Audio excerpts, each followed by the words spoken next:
The more humanity strays from its origin, the more we deny our bond with nature, the farther from perfection we become. We are the only creatures on the planet that use symbols in reference to something else. We use symbols for absolutely everything the mind can conceive of. There is at least one word or icon or gesture to insinuate everything our five senses can detect and then some. But along with this beautiful gift comes a flaw.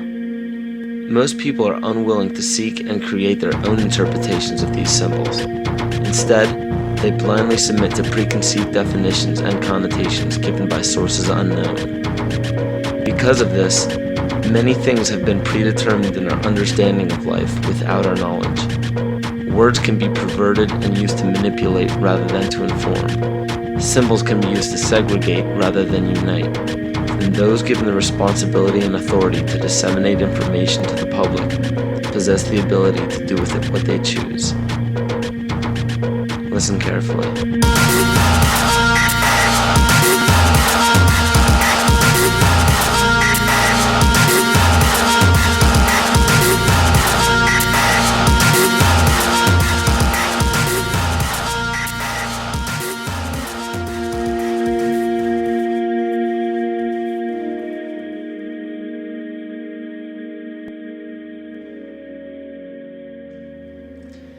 Every 26,000 years, our solar system passes through the 12 zodiac signs.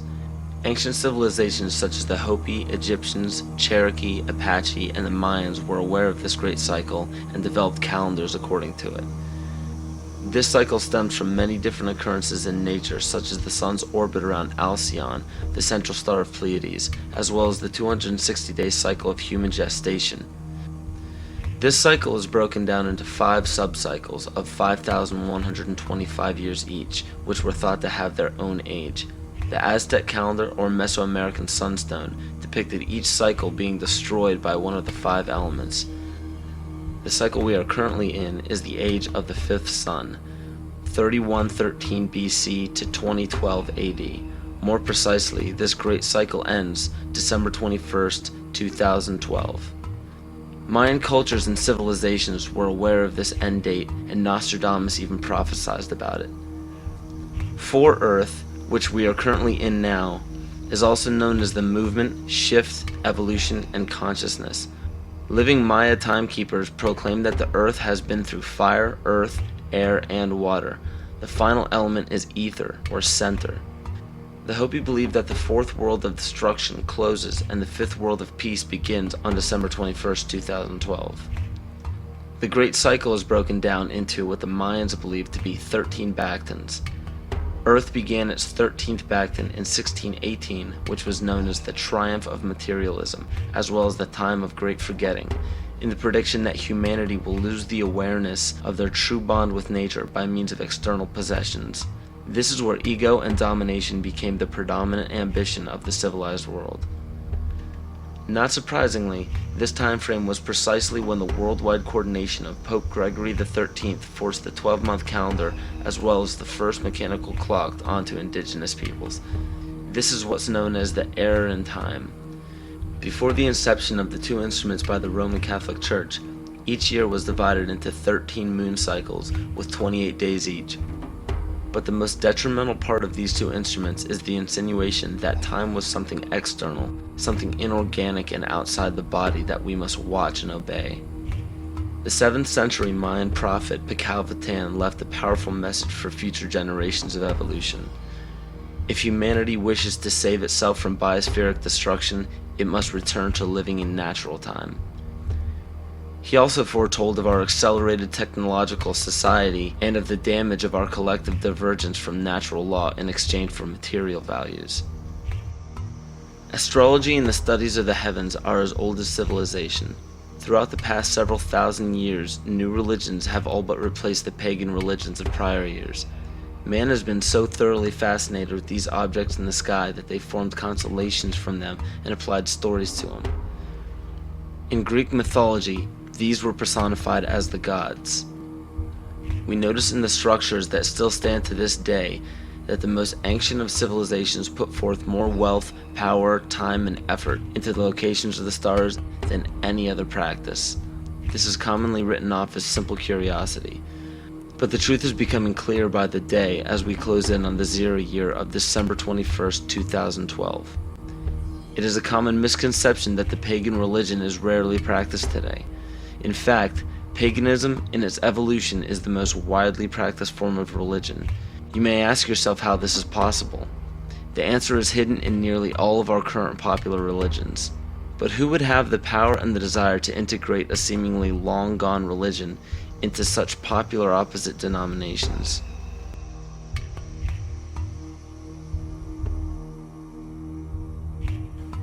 Dr. Adam Weishaupt was born on February 6, 1748 in Ingolstadt in a city in Bayern, or Bavaria, Germany. This interesting character was the son of a rabbi and converted to Catholicism after his father's death. After studying French philosophers such as Voltaire, he supposedly learned the teachings of Satanism in the French royal court. World-famous central banker Mayer Amschel Rothschild of the Rothschild dynasty chose Weishaupt to create the Coven of Golden Dawn, which to this day is Rothschild's private coven. Amschel Rothschild, for those who are unaware, instigated the American Revolution, America's supposed liberation from Britain. Rothschild instructed Weishaupt to create the Ancient Illuminated Seers of Bavaria. This is better known as the Order of the Illuminati. The name in Luciferian teachings means the bearer of the light, the illuminated, or the enlightened one. The Areopagite, or tribunal, was the inner circle of the Supreme Order, and were the only ones privy to secret meetings. In Nesta Webster's book, The World Revolution, she states, "The art of Illuminism lay in enlisting dupes as well as adepts, and by encouraging dreams of honest visionaries, or the schemes of fanatics, by flattering the vanity of ambitious egotists, by working on unbalanced brains, or by playing such passions as greed and power to make men of totally divergent aims serve the secret purpose of the sect. People with money were welcomed but kept oblivious to actual secrets. The purpose is to win power and riches, to undermine secular or religious government, and obtain the masters of the world." The goal of the order was and still is to one day deliver the human race from all religion. Progression through the political and religious hierarchy was obtained by blackmail in the form of bribing people in power with sex from local prostitutes. In the 16th and 17th century, high-ranking officials in political or religious organizations were liable to be sentenced to death for such acts. In 1780, Baron Franz Friedrich Knigge was recruited. He was the most instrumental person in the marriage of the Masons and the Illuminati. This allowed the Illuminati to expand rapidly with the use of Masonic lodges. On August 29, 1781, Congress of Wilhelmsbad declared the alliance official. Those in attendance were put under oath, never to reveal what took place in that meeting. Comte de Virieu, a Mason from Martinez de Lodge at Lyons, was questioned about the meeting upon his arrival home. He stated, "I can only tell you that all this is much more serious than you think. The conspiracy which is being woven is so well thought out that it will be, so to speak, impossible for the monarchy and the church to escape it." He later denounced the Illuminati. Sir John Dee. John Dee was a servant to Queen Elizabeth Tudor of the Tudor dynasty. John Dee was the head of the British Secret Service, the MI5. He was also known for the practice of black magic and his affiliation with the occult. If this is your first time hearing about the occult, or are unaware of its dominance in the world to this day, pay close attention. Pagan symbols, gods, rituals, and doctrines are the basis for most every religion practiced throughout the world. The Christian or Catholic symbols of the cross derive from the solstice and the equinox division lines on a zodiac calendar. The word heaven is in reference to what pagan religions referred to as the heavens, or galactic bodies. And the crossing of the age of Pisces into Aquarius is actually in reference to constellations, which interestingly enough occur at the exact same time as the great cycle prophesied by the Maya, as well as many other cultures. As said before, pantheistic rituals are prevalent in all monotheistic religions today. Circumcision is a pagan ritual, marking males in a ceremonial fashion. Weddings are pagan by nature in the wearing of a ring, which symbolizes the ring of Saturn. Funerals follow the same pagan-derived ritual when a sacred geometrical tomb is placed over a grave to embody and immortalize the spirit. Baptism is a ritual to submerge a child in holy water to symbolize the renewal of life, just as rain replenishes the earth. The Holy Grail filled with wine is a representation of the blood that comes from the birth canal during menstruation, not the blood of Christ. This ritual was taken over by the patriarchal society. Males could not give life as women do, so to symbolize a male giving life was to draw blood, which could only be done by injury. In ancient Egypt, the goddess Isis was the personification of wisdom. Pharaoh Akhenaten changed the worship to himself as he proclaimed himself Amun-Re, the sun god. The word Amen at the end of a prayer spawned from the praise given to Amun-Re. From there, the Hebrews left Egypt and traveled north into the Middle East, where they encountered the Canaanites, who worshipped the god of Saturn, El. The merging of these three gods became the name of the land today, which is known as Isis, Re, El, or Israel. 98% of Judaism is based around the worship of Saturn. And the sacred day of worship is Saturday. The worship practice on Sunday is originated from the Egyptians who worshipped the sun god. Most people simply pass these things off and never question their origins, but this just scratches the surface of the pagan influence over the present day. It is not just found in religions, it is found right here in our own backyard.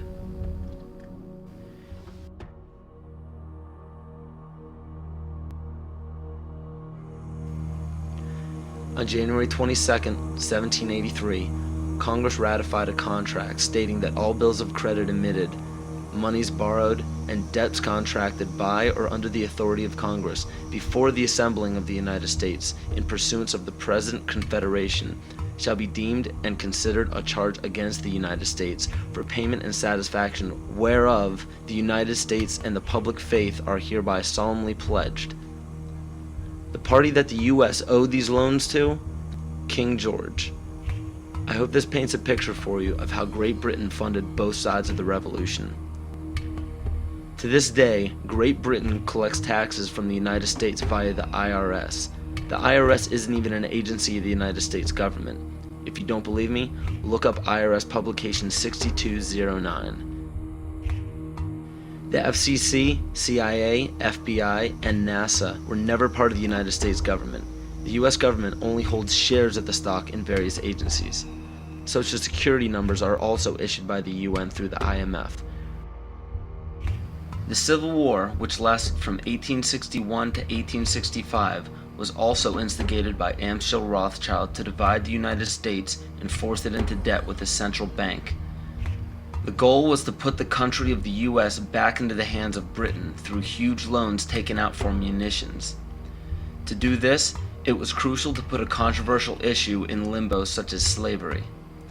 Knowing full well that the Declaration of Independence would create an uproar among southern states that depended heavily upon slave labor, it was signed in Philadelphia, Pennsylvania by 35 people, 33 of whom were Freemasons. John Brown was a Mason and a Rosicrucian who was brought to power by William Lloyd Garrison and Senator Charles Sumner, both descendants of the Illuminati bloodline. With the help of the New York Times, John Brown was built up to be a hero in the anti-slavery movement. Ulysses S. Grant, former president, was born Hiram S. Grant. This name was given to him by his father, Master Mason Jesse Root Grant. Jesse Root Grant worked for John Brown's father and then went on to work for E.A. Collins, one of the 13 Illuminati bloodlines. Ulysses S. Grant was brought to power rapidly with help from Collins. From April 1861 to May 1864, Grant went from the rank of private to commander-in-chief of the entire Union Army.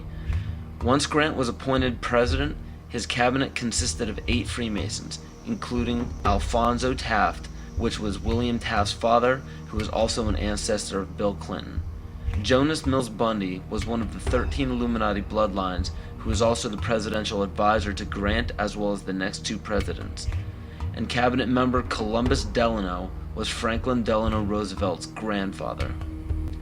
In November 21, 1933, President Franklin Roosevelt wrote, "The real truth of the matter is, as you and I know, that a financial element in the large centers has owned the government ever since the days of Andrew Jackson. Abraham Lincoln's father was A. Springs, who was part of the Rothschild dynasty. Lincoln's half-brother worked for Louis Cass Pasteur in the Merovingian dynasty, which was the 13th Illuminati bloodline. Pasteur also owned Jekyll Island, which was where the Federal Reserve Bank was created. In the mid-1800s, Abraham Lincoln and the Whigs were trying desperately to keep Andrew Jackson from establishing a gold standard called the Independent Treasury System.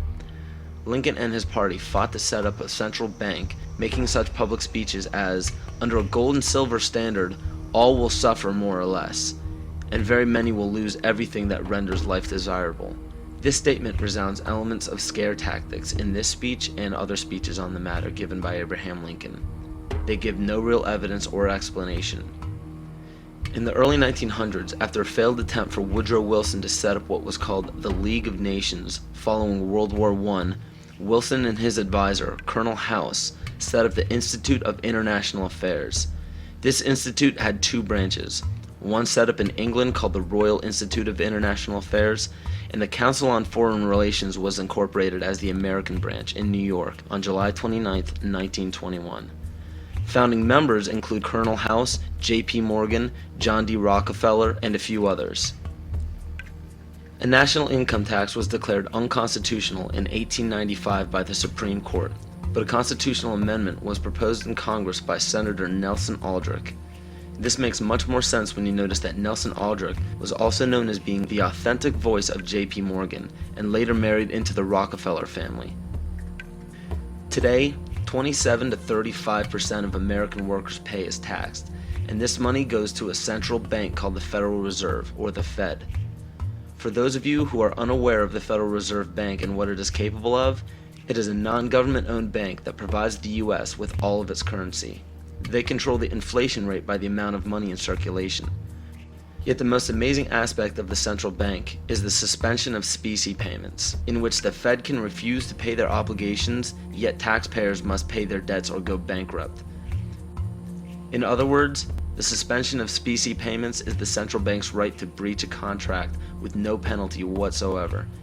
In even simpler terms, it's called theft. How is it that the Fed is allowed to breach any contract they wish without penalty from the government? The answer is simple. The Federal Reserve Bank has power over the government instead of under it.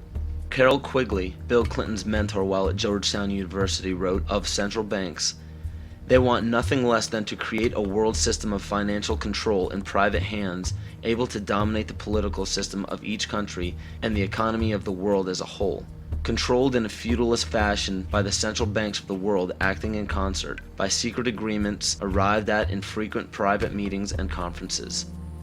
It is important to note that nearly all of the founders of the Federal Reserve Bank were involved in the conception of the Council on Foreign Relations.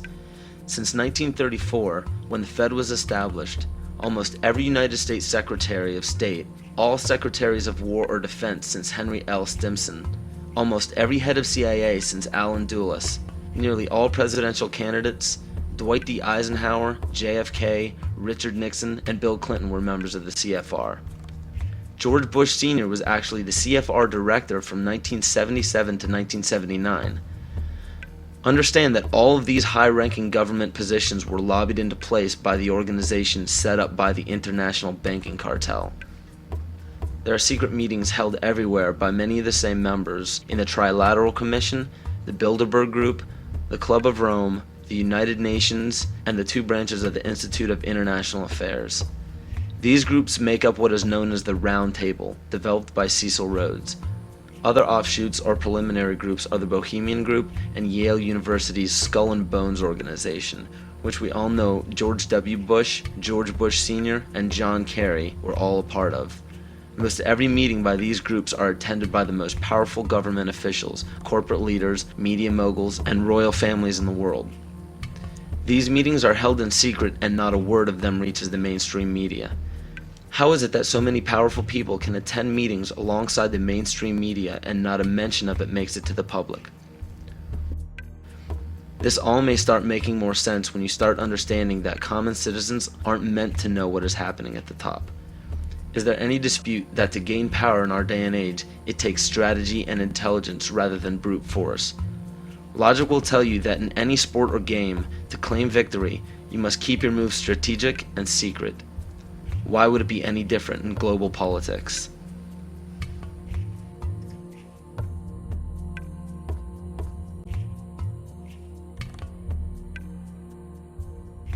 If I bring up Chessmaster up here and ask him, what are the principles, Wojciech, I become a master of the game of chess, he'll say these 4 things. He'll say that you need a sense of patience. Now, if you don't have patience, don't even try to begin the game to learn it. He'll say you need a sense of timing. If you don't have a sense of timing, don't open the book. You have to have knowledge of your opponent, right? And then the 4th one that they'll tell you is that you need to have the willingness to make any and all sacrifices. Now, ladies and gentlemen, why are the dark side winning the game? It's because they've got infinite patience. They've been working on one thing for 50,000 years. I call that patience. They got a brilliant sense of timing because they know all about the astrology and the divination that we forgot, that our agricultural ancestors all knew about. Well, we're with the Julian calendar and we're not interested in any of that stuff anymore. We're slaves of the watch, but we don't know about the higher time to rule our own lives by. They have amazing knowledge of you. Right? They have intense knowledge of us, their enemies. And the 4th one is the clincher, isn't it? Because they're willing to make any and all sacrifices when and wherever they need to do it.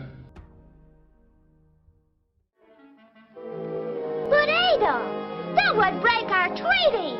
You're a good guy. Why, you hate war. You wouldn't go back on your word. Are you kidding?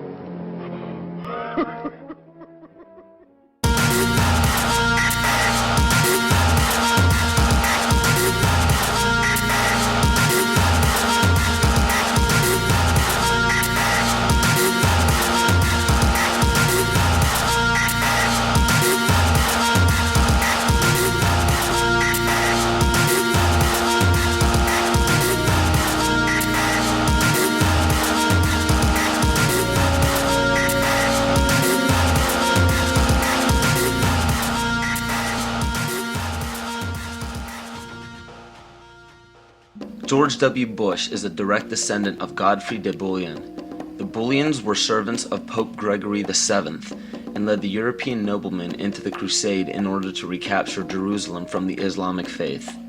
He became the first king of Jerusalem and Duke of Lower Lorraine, which was known as a major region for the bloodline linked to the Illuminati. Bush is closely related to every European monarch. He is the 13th cousin of Queen Elizabeth and Prince Charles. He also has kinship with every member of the British royal family, the House of Windsor. The House of Windsor is known for abandoning their German names after World War I due to criticism of the people. A lesser-known fact about the House of Windsor, however, is the heavy funding contribution to bring Adolf Hitler to power in the rise of World War II. The swastika is actually a symbol of the sun, referencing to the Sun Order of the occult. The word Nazi is actually Nazi, one of the Anunnaki children of Mother Goddess Ninharsag in the Sumerian texts. And even the word Holocaust is actually Yiddish for burned sacrifice offering. Heinrich Himmler was the commander of the SS and one of the most powerful men in Nazi Germany. Himmler was a seventh-ray occultist and was very influenced by the book Astara by George Luns, who was an Austrian mystic. This occult book mapped out the plan for a cleansing of ethnicities and bringing about one race, and to revive the ancient tradition of the Knights Templar of the Middle Ages. The Knights Templar were a group largely killed off by the French monarchy. The remaining Templar created many Masonic orders and secret societies throughout Europe, from which the Illuminati is believed to have originated. It's important to note as well that the Bush family's ancestor, Godfrey de Bouillon, was a Holy Templar himself. To this day, every single United States president, with no exception, has a direct bloodline relation to British monarchs. And on December 20th, 1993, George Herbert Walker Bush was knighted by the Queen of England as a Knight Grand Cross of the Most Honorable Order of the Bath for his leadership in the Gulf War. Does it strike you as odd that our president, our leader, kneeled before the Queen of England in a ceremony that symbolizes allegiance? So what does this all mean? It simply means that throughout every major civilization, political power has remained in a select few bloodlines, and it is desperately held in the same manner today. It It is openly admitted to the public that major leaders worldwide are part of secret fraternal orders or secret meetings. But what is not disclosed to the public is the purpose of these meetings. So let me spell this out for you. The major leaders from around the world are part of a united effort to remain in power forever. To do so, the people are lured into the trap of perpetual debt, making it impossible to be repaid by the people. So in turn, all property and assets will be repossessed by the debtor.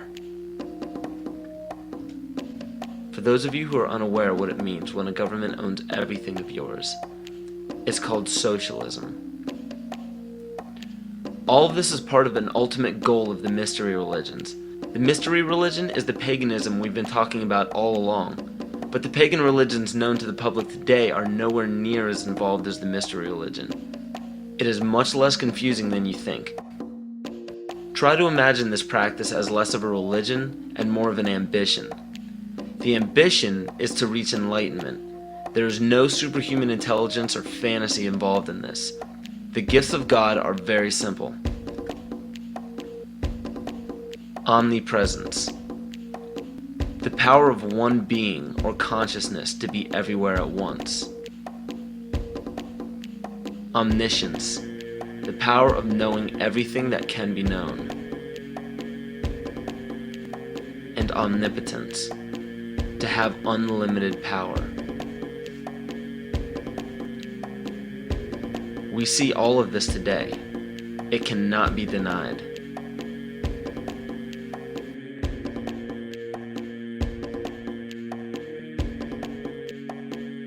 If you still don't believe that the mystery religion is present today, just look around you. There are literally thousands of statues and emblems of ancient religions on every political establishment. Even on military uniforms, these symbols are found everywhere, but not only in our country. The same emblems are found on every nation's military uniform. And why would this be? Because a life taken at a chosen time, place, and a specific manner, it becomes a sacrifice. And to further illustrate this point, on March 20th, 2003, President Bush launched a bombing of Baghdad at 5:50 Baghdad time. This lasted into March 21st. It was called shock and awe by the mainstream media, but according to the mystery religion, this date is known as the Eve of Ostara, more commonly known as the spring or vernal equinox. Occultists worship the goddess of the earth, Gaia, on this day. The Druids knew this date as the spring fertility rite, the day of feast. The war was promptly ended on May 1st, 2003. This date is known in the Druidic calendar as Beltane, or Walpurgis Night. It was named after Saint Walpurga, who was the pagan goddess of fertility. From March 20th to May 1st, the pagan ritual is to give blood to the earth and renew life to the goddess of fertility. What better time frame to declare a bloody war on the days of a ritual sacrifice and end it exactly when the pagan ritual ends? The parallels are uncanny. These are all facts written in many different sources around the world and are available to anyone to discover. Connecting the dots is up to you, but make your own decisions instead of settling for conclusions that others have put in place before you.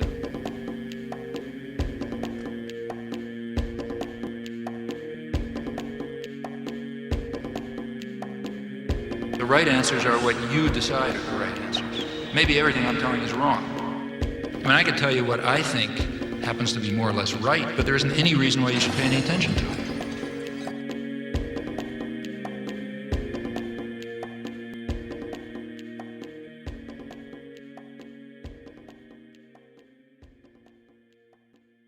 Now you know why they're out to destroy you.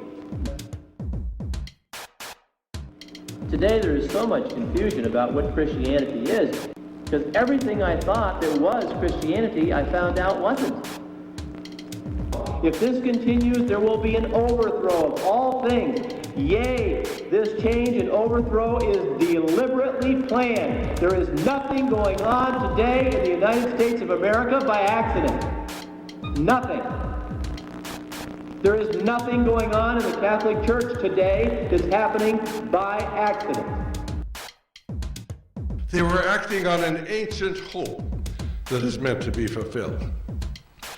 If you understand esoteric writing, what you do is you try to confuse so that common people like you will not understand what's said. So you take an idea and you put it at the beginning and the end of the sentence, and then you intersperse all sorts of things in the middle to confuse common people like you.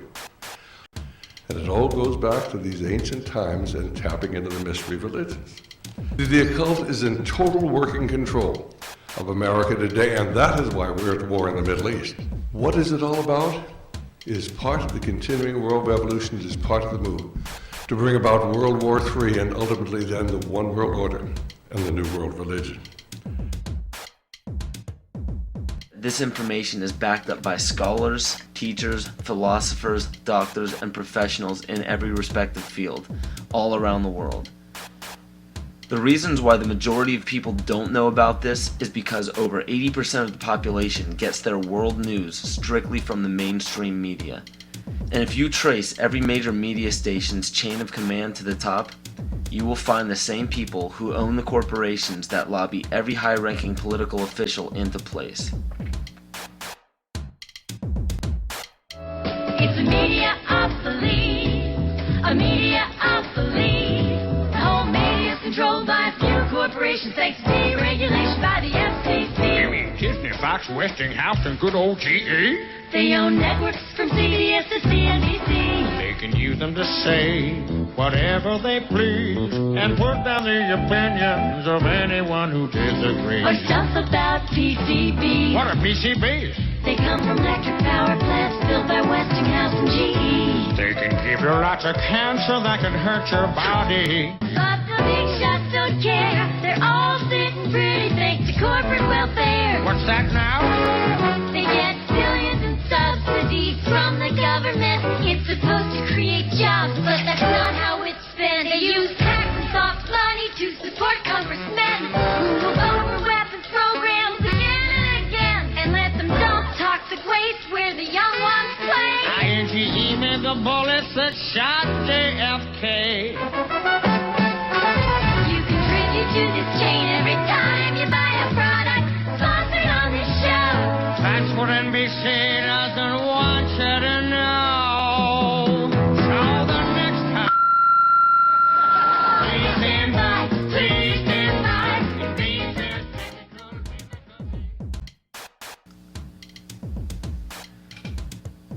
And for those of you who are unaware of this one world government and one world religion, I challenge you to do an internet search on the New World Order.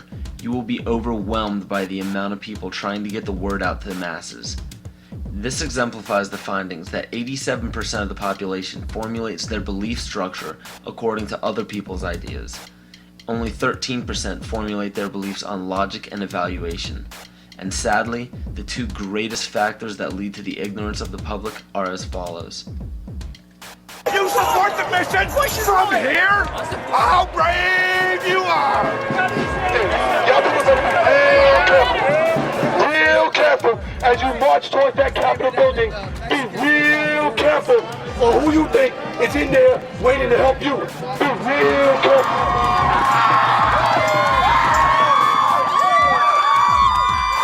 Groupthink. We're well on our way to a one-world government. Unless we, the people, say no, this will not be tolerated. It is a term to describe a group unwilling to look beyond the overall consensus of the herd. Many times, it is out of a lack of drive or ambition to ask original questions to arrive at genuine answers. But more importantly and dangerously, it is also an occurrence that spawns from the fear of looking foolish in front of peers. Move to another country. We don't want you here. Both religion and politics are forms of groupthink. Words such as patriotism and faith are both fancy words that ultimately mean blind submission. Supposedly, it is considered heresy or unpatriotic to question the words of your leader. So the fear of upsetting the superior higher power has forced the herd to practice groupthink regardless of what it leads to. And one of the greatest examples of groupthink is the stigma given to conspiracy theories. The phrase conspiracy theory gives a distinct impression to the average person. The JFK assassination, Area 51, Roswell, government cover-ups, strange disappearances, These subjects probably sound a bit too fantasy for the average person, and it's quite understandable. They're supposed to sound made up. Throughout the mistranslation of time and embellishment of these stories, facts were added or omitted. Some may be true and some may be false, but one thing is for sure. If a global secret needed to remain hidden yet began emerging among the public, the best cover-up is to embellish or alter the story until it sounds ludicrous. So what happens when the secret involves the government and the government has intimate ties to the mainstream media, and the mainstream media, as said before, has been proven to sway at least 80% of the public's opinion? The logic is undeniable. Media in every form is put in place to make people feel stupid for even keeping an open mind towards conspiracy theories. Movies, books, fairy tales, and folklore are all tools to make the average person feel insane for supporting or believing in a conspiracy. And why shouldn't they? Our leaders have no problems telling us not to investigate or believe in these theories. Let us never tolerate outrageous conspiracy theories concerning the attacks of September the 11th. Malicious lies that attempt to shift the blame away from the terrorists themselves. The most basic of pagan practices is the control of human population to have a perfect balance between man and nature. The goal is to bring the population down to 500 million, which is over a 90% reduction in humanity. Now that we have abandoned everything we've been trained to think prior to this moment, we can start looking at the world for what it is, instead of what people tell us it is. Open your eyes today as if you've never seen the world before, and you will begin to notice that the goal of population reduction is everywhere around us.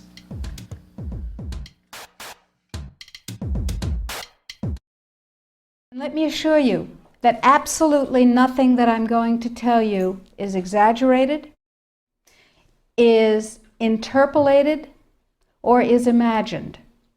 Everything I'm going to tell you is documented.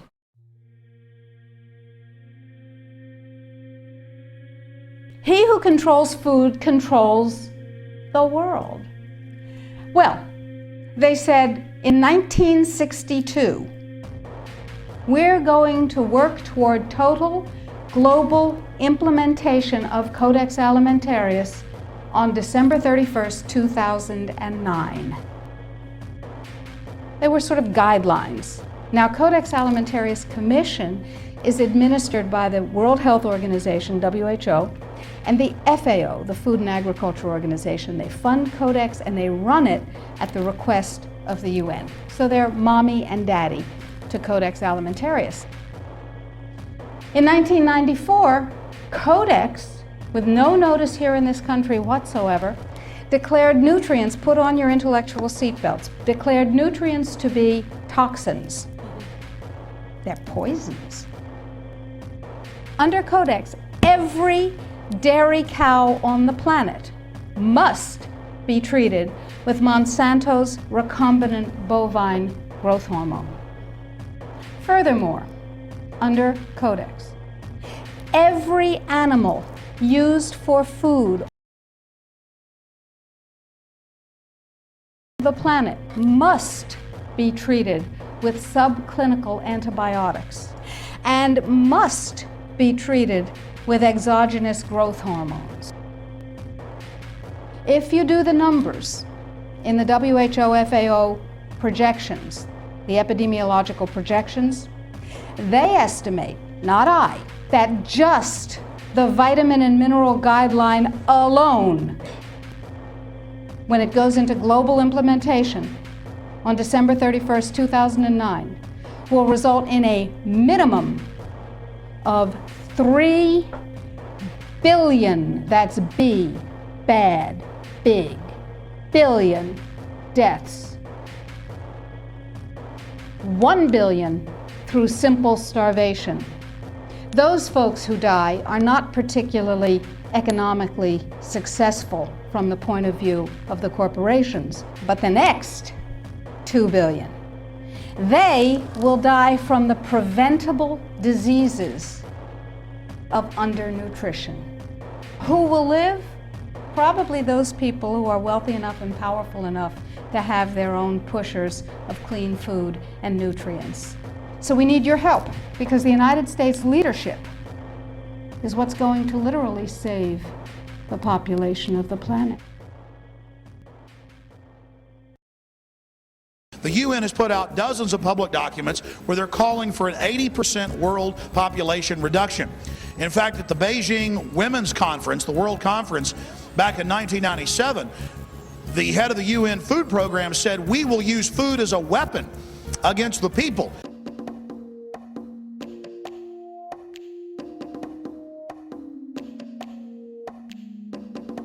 66% of United States residents' public water is fluoridated. It is known to have tremendous effects on bone cancer, joint problems, bone weakness, lowered estrogen and testosterone levels, and dental fluorosis, which is yellowing of the teeth and pitting in the enamel. Wouldn't it make more sense to enhance public water with vitamins which are meant to be ingested to promote overall health, rather than putting such a toxic chemical in our water with a bogus explanation that it will improve our dental health? We now know that fluoride causes more dental problems than it solves. Something doesn't seem right about this. Do you honestly believe that these companies care deeply enough for the people to spend large amounts of their own money to fluoridate public water when the people already purchase their own toothpaste? But there's a difference between toothpaste and drinking water. We don't ingest toothpaste. If you go to any hardware store and look at any rat poison product, you will only find one ingredient: sodium fluoride. It is the most toxic ionic molecule outside of potassium dichromate. Now Dannon, along with other companies, have begun fluoridating bottled water. It is becoming increasingly difficult to get away from. And the fact that fluoride is also used in many prescription antidepressants shows that it eliminates aggression and motivation in people. Fluoride, to my knowledge as a physician, has absolutely no biological benefit whatsoever. But one of the significant things is that the Russians carried out all sorts of experiments on the people living in the Gulag. One of them, of course, was to fluoridate the water. Why? You fluoridate the water, why people are not as aggressive as they ordinarily would be. In fact, what is the active ingredient in Prozac that is so widely distributed in America today? Why, it's a fluoride compound.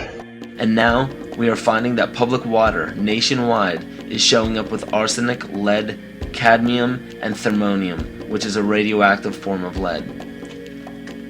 Cancer, lowered sex drive, birth defects, sedation, and brain defects.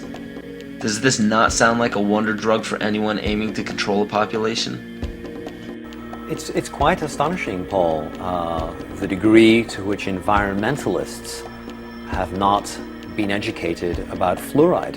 You know, people have an unconscious trust in their doctor or their dentist, and if you can persuade doctors and dentists that fluoride is safe and good, then you're able to reach the rest of the nation. People believe their doctors and dentists, and that was a way of promoting fluoride for Bernays. Fluoride was killing their cattle, destroying their crops. Fluoride given to rats had produced bone cancer and liver cancer, and that those results had been doctored to make it look as though fluoride hadn't caused as much cancer. The pattern that we saw, it typically is what we see with other neurotoxic agents that are well known to cause a hypoactivity or a memory problem or an IQ problem. When I first presented the results of these studies, one of the individuals sitting and listening to the results, he says, "Do you have any idea what you're saying?" And he says, "You're telling us that we're reducing the IQ of children." And basically I said, yes.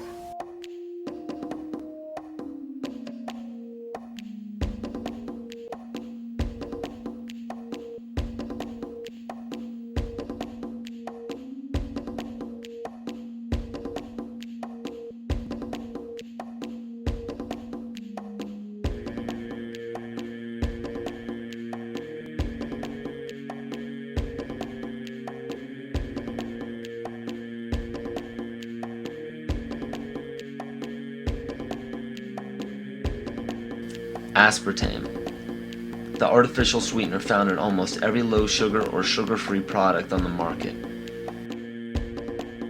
First of all, aspartame is made up of three things: methanol, which of course is what produces blindness, aspartic acid, and phenylalanine. These are all poisons. Aspartic acid, of course, produces brain lesions. This was known back in the early 1970s. Methanol produces blindness. Phenylalanine is what you see in the brain, and in high dosage it produces trauma.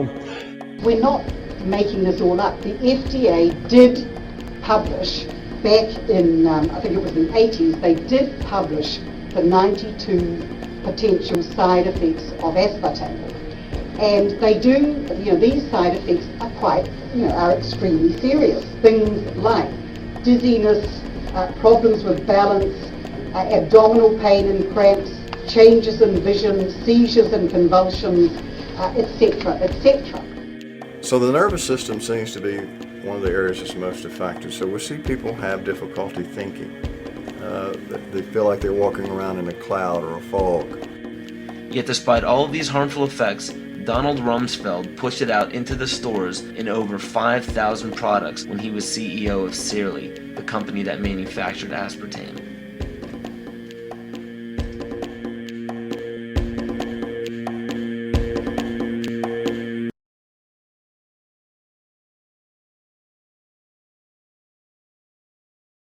The sustainable goal is the elimination of the middle class.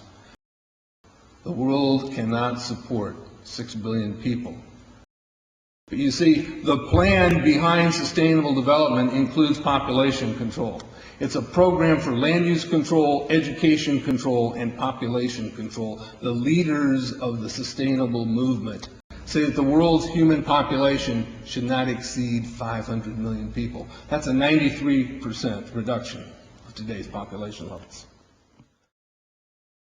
In 1992, while the Rio conference was going on, George Bush, then president, was there. He was just offshore in Prince Charles's yacht, where he executed the Agenda 21 protocols on behalf of the United States and brought it back to Washington, D.C. Within a year, Bill Clinton, by executive order, established the President's Council for Sustainable Development.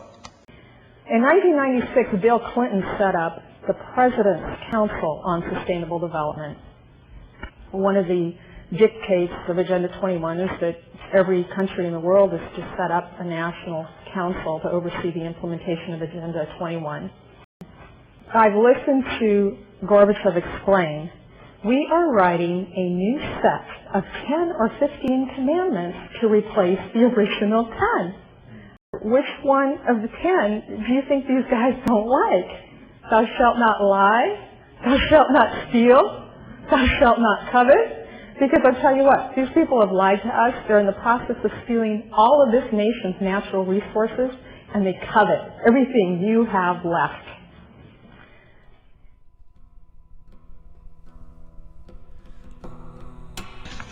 To explain the map, the red are areas that are to be off limits to human beings. If you live there, you won't. The yellow areas are the areas for major control of all human activity. If you live there, you won't. The black dots are the smart growth zones. That's where human beings are to be stacked and packed in small living units along rail tracks. Smart growth program ultimately has jobs assigned and children cared for by the state.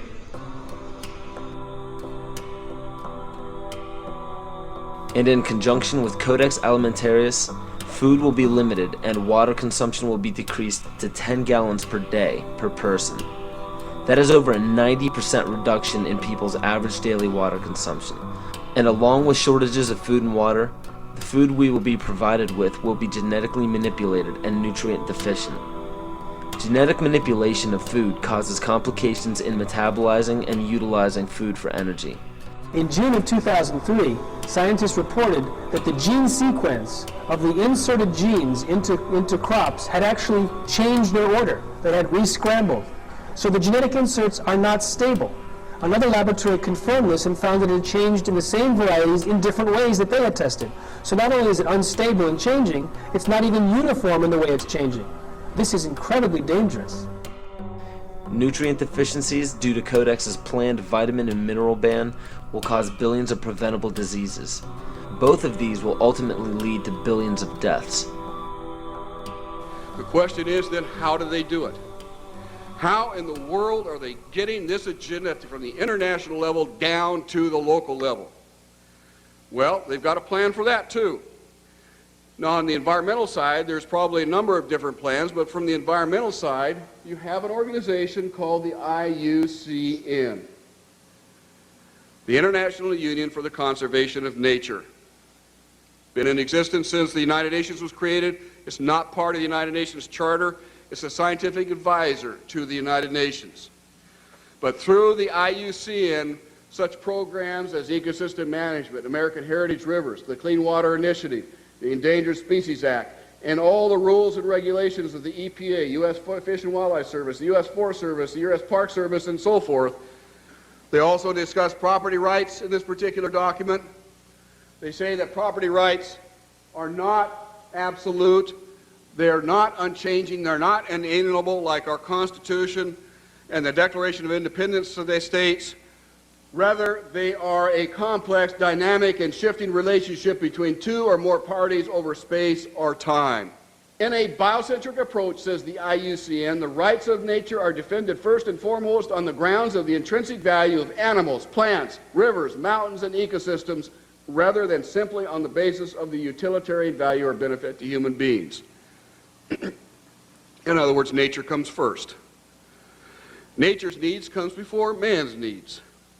In a religious context, it's called pantheism, the belief that nature is God. It goes on to say, even worse, people are then members of a community of beings, like human beings, living and non-living. So a rock is now elevated up to the status of a human being, and they are both equal in the eyes of this belief system. It's not hard to imagine that if you believe that humans are the cause of all of Earth's problems, that we're overpopulated.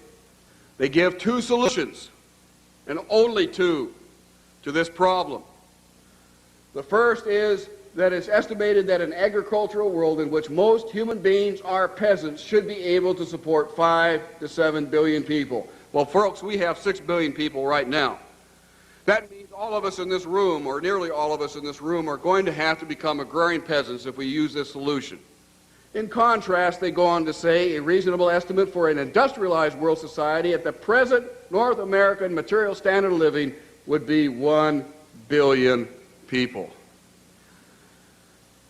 So if we wanted to maintain our current standard of living, we would have to reduce the Earth's human population by somewhere around 70%.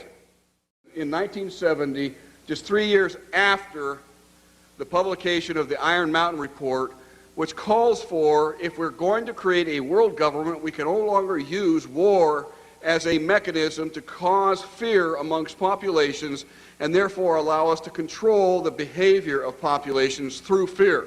And they settled on, in 1967, in their publication called the Iron Mountain Report, the environmental holocaust. In 1970, 3 years after that publication, Foreign Relations began to publish a series of articles describing the ecological holocaust that was facing the world. And in this particular issue, the first issue done by George Kennan to prevent a world disaster, where it sums up in 3 points that the eco-crisis is a global threat so great that it endangers all of life on Earth.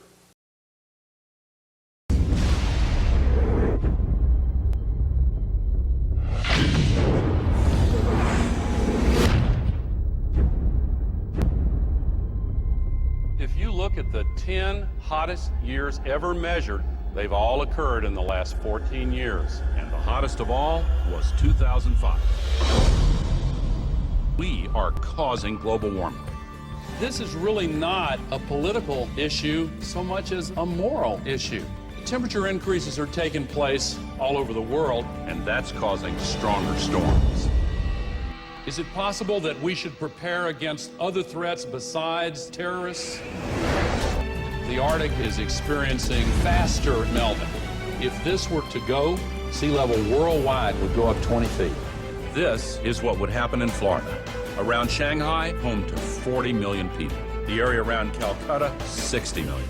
Here's Manhattan. The World Trade Center Memorial would be underwater. Think of the impact of a couple 100,000 refugees, and then imagine 100 million.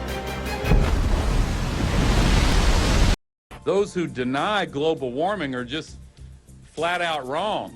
Ellen Goodman from the Boston Globe wrote, let's just say that global warming deniers are now on par with Holocaust deniers.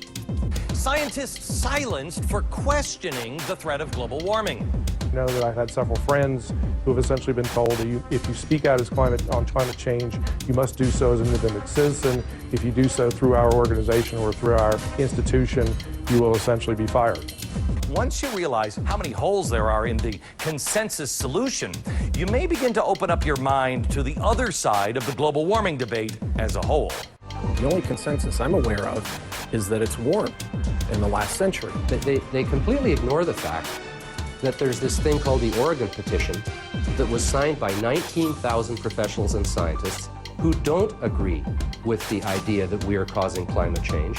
I can't tell you how many calls I've received from parents saying their kids are now being shown an inconvenient truth completely unchallenged, not just in science class, but in art and math classes. I have to speak out and say that the science we have is still incomplete.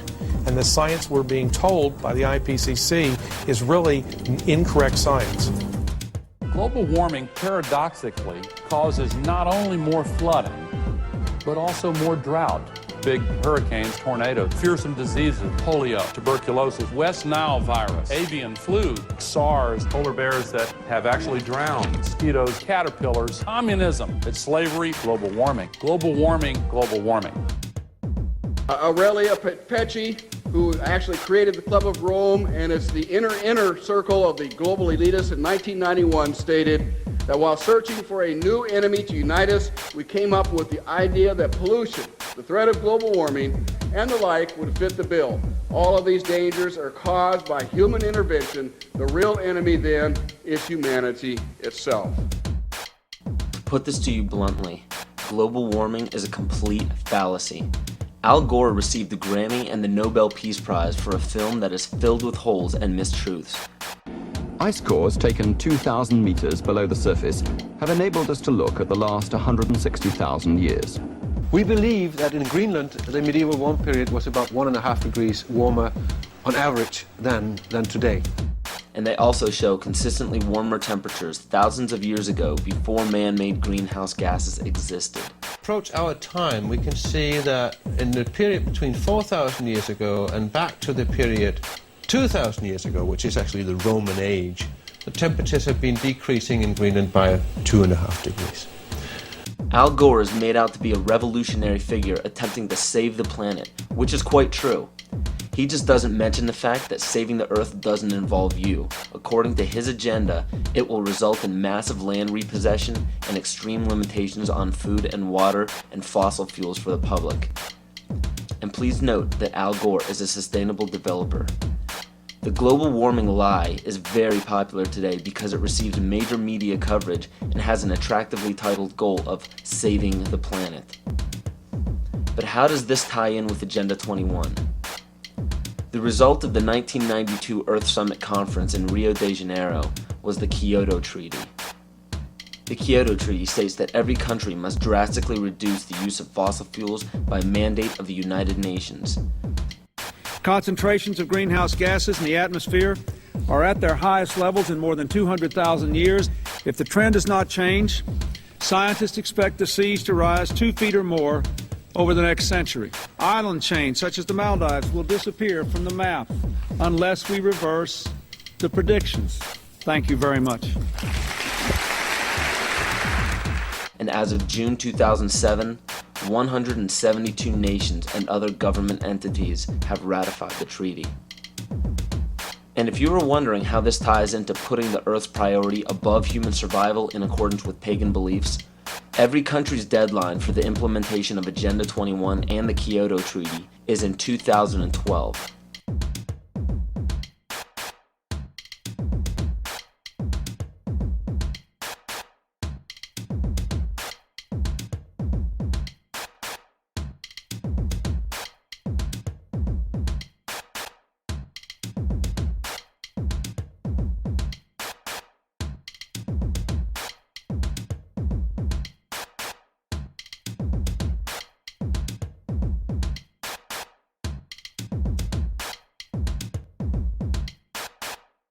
And if this wasn't enough, when the Pentagon was damaged in 9/11, they set a goal to have a completely new and improved Pentagon in December of 2012.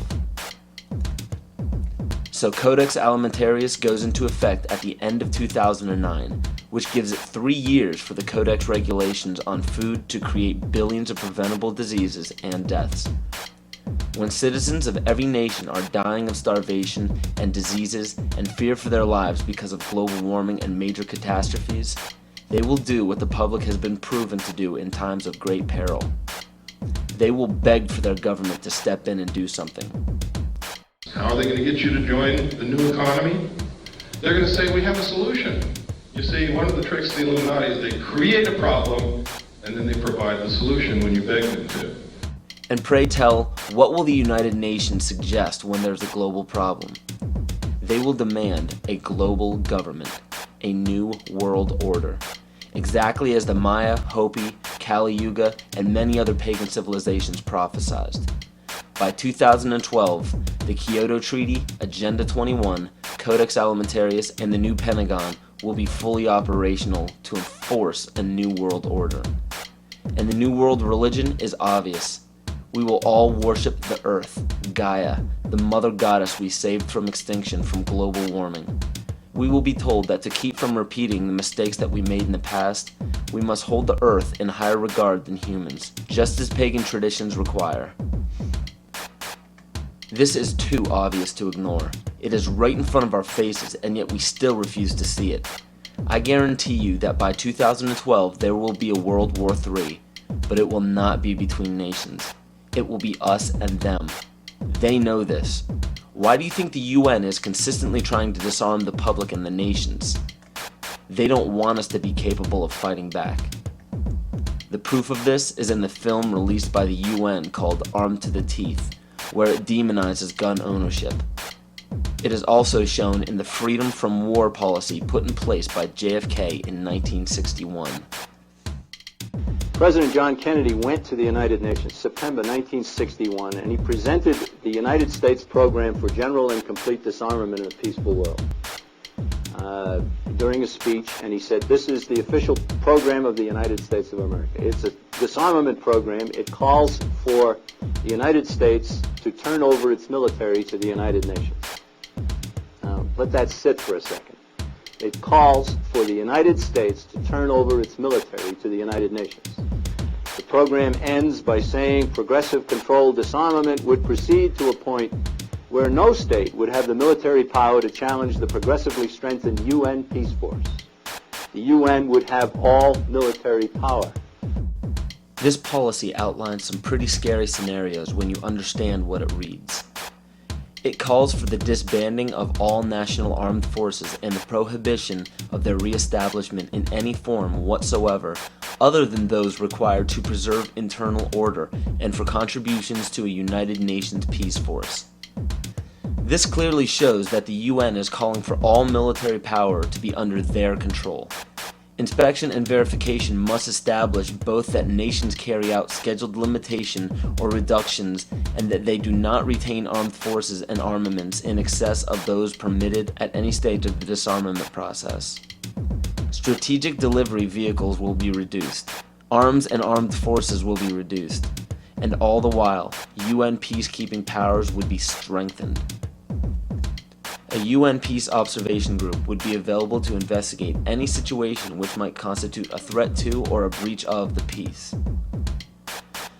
Establishing of a permanent international peace force within the United Nations, and depending on the findings of an experts commission, a halt in the production of chemical, bacteriological, and radiological weapons, and a reduction of the existing stocks or their conversion to peaceful uses. Peaceful uses of biological, chemical, and radiological weapons? Do you see how they are perverting the word peace and making this policy sound unilaterally good? There is no other way to read this publication. It clearly states that all nations will hand over their military forces to a global United Nations military.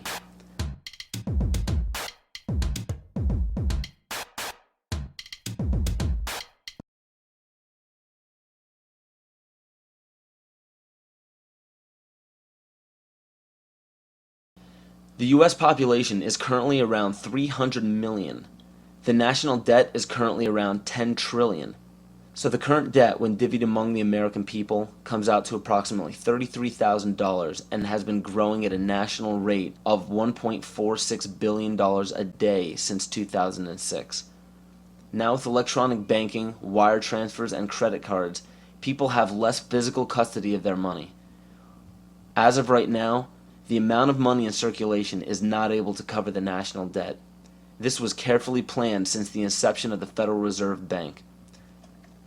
And the next planned step by the elite is already in play.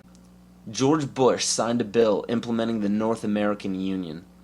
President Bush signed a formal agreement that will end the United States as we know it. And he took the step without approval from either the U.S. Congress or the people of the United States.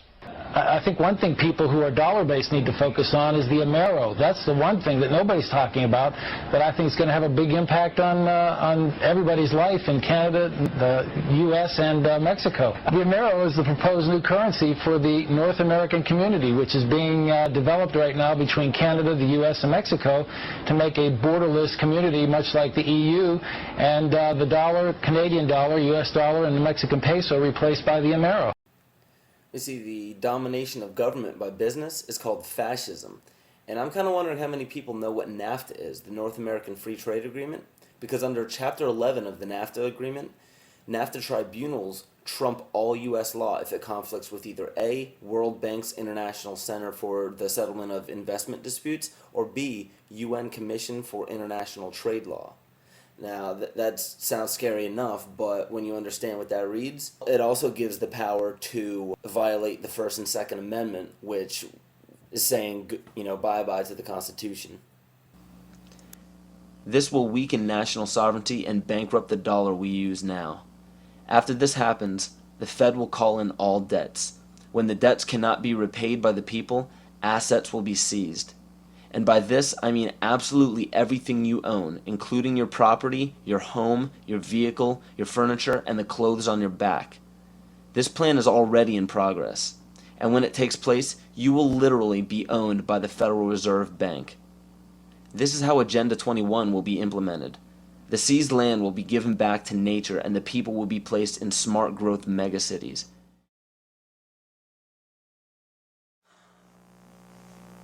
So what are we to do?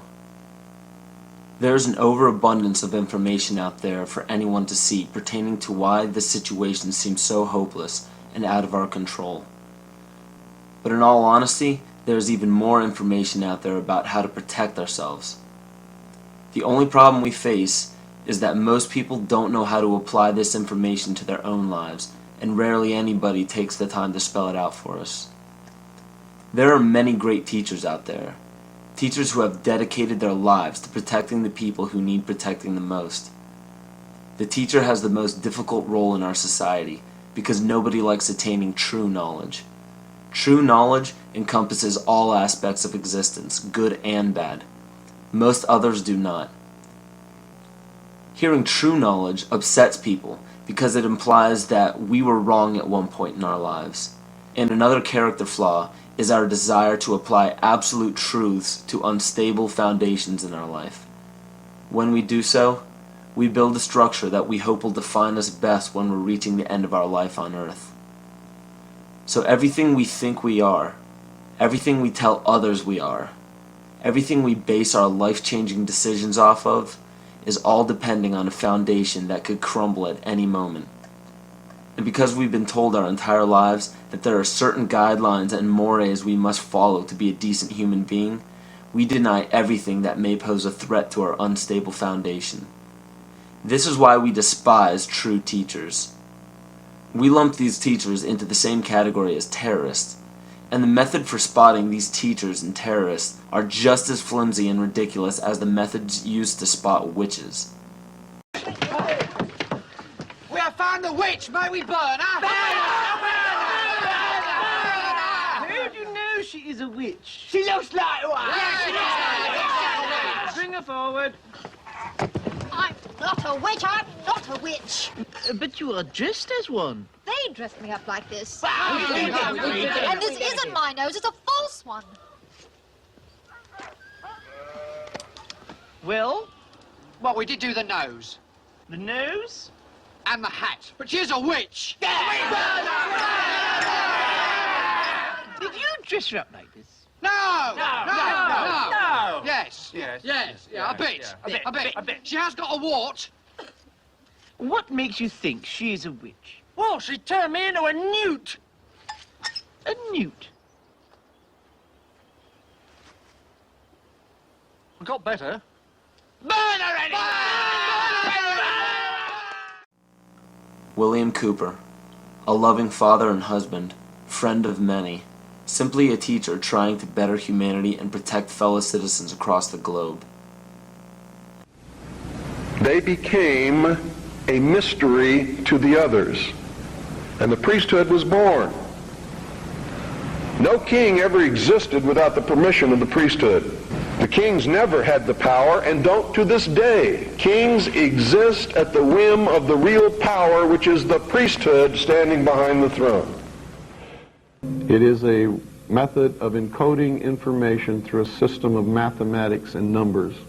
It is some of the most ancient knowledge that man has ever possessed and has been kept secret and given only to those who have proven themselves worthy through the process of initiation.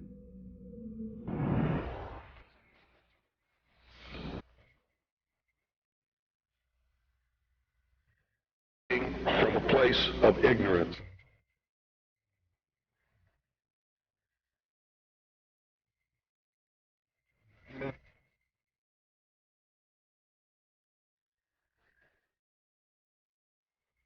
Even be on the battlefield. Supposedly, a CNN reporter found Osama bin Laden, took a television camera crew with him, went into Osama bin Laden's hideout, interviewed him and his top leadership, and he came out and told everybody, within 3 weeks, Osama bin Laden is going to attack the United States and Israel. Now, don't you think that's kind of strange, folks? You see, because the largest intelligence apparatus in the world, with the biggest budget in the history of the world, has been looking for Osama bin Laden for years and years and years, and can't find him. Some doofus jerk-off reporter with a camera crew waltzes right into his hideout and interviews him. And I'm telling you, be prepared for a major attack. But it won't be Osama bin Laden. It will be those behind the New World Order. I wonder what Osama bin Laden's targets are supposed to be. And if they don't, if this doesn't materialize in the next 2 or 3 weeks, it will eventually materialize because they haven't succeeded in getting the guns out of the hands of the American people, nor have they succeeded in taking our freedoms away. And so I can tell you with a certainty, they must do something terrible in order to stop this backlash and regain the sympathy of the mass herds of sheeple out there. This is how it feels to be alive. This is how it... What is our common bond truly? Freedom. Freedom. Without freedom, you can't be a Christian no matter what denomination you belong to. You can't be a Buddhist. You can't own a donut shop. You can't drive from here to Oregon. You can't be an American because that's what it's all about, and it's the only thing that it's all about. Nothing else. Nothing else. You don't really understand sometimes what a terrible burden it is to know some of the things that I know and try to wake people up and impart this knowledge to them and find out that they just have walls built in front of them. They want to be slaves. That's why my broadcast scares the hell out of socialists. You see, what happens when you broadcast the truth is you piss everybody off.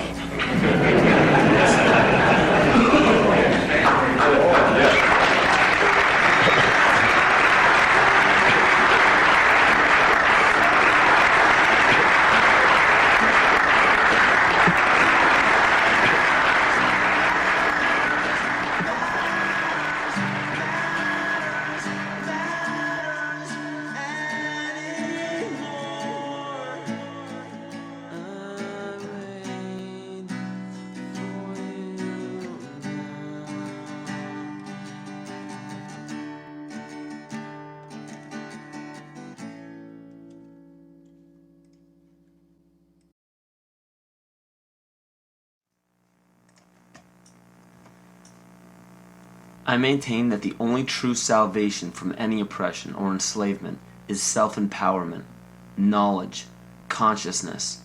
This is true rebellion. Don't get caught up in the 87% of people who follow the leader. People who think that they are rebels because they denounce authority simply because it's the latest fashion. Don't march the streets claiming that you are the enlightened one because you read a book or saw a film that gave you a glimpse into an uncommon knowledge. Don't scream phrases into a megaphone that you borrowed from another person's research. And don't proclaim yourself an original thinker because you belong to a group that represents an unpopular belief. Those are all examples of the other side of the coin of groupthink, leading a false rebellion. False rebellion is dangerous because it gives the illusion that you are free and thinking for yourself. A true rebellion, a true revolution, begins when you quit following and start leading. And those who end up following you should be taught by you to quit following you and start leading. And the only way to lead successfully is by fully understanding your rights as a human being on this planet.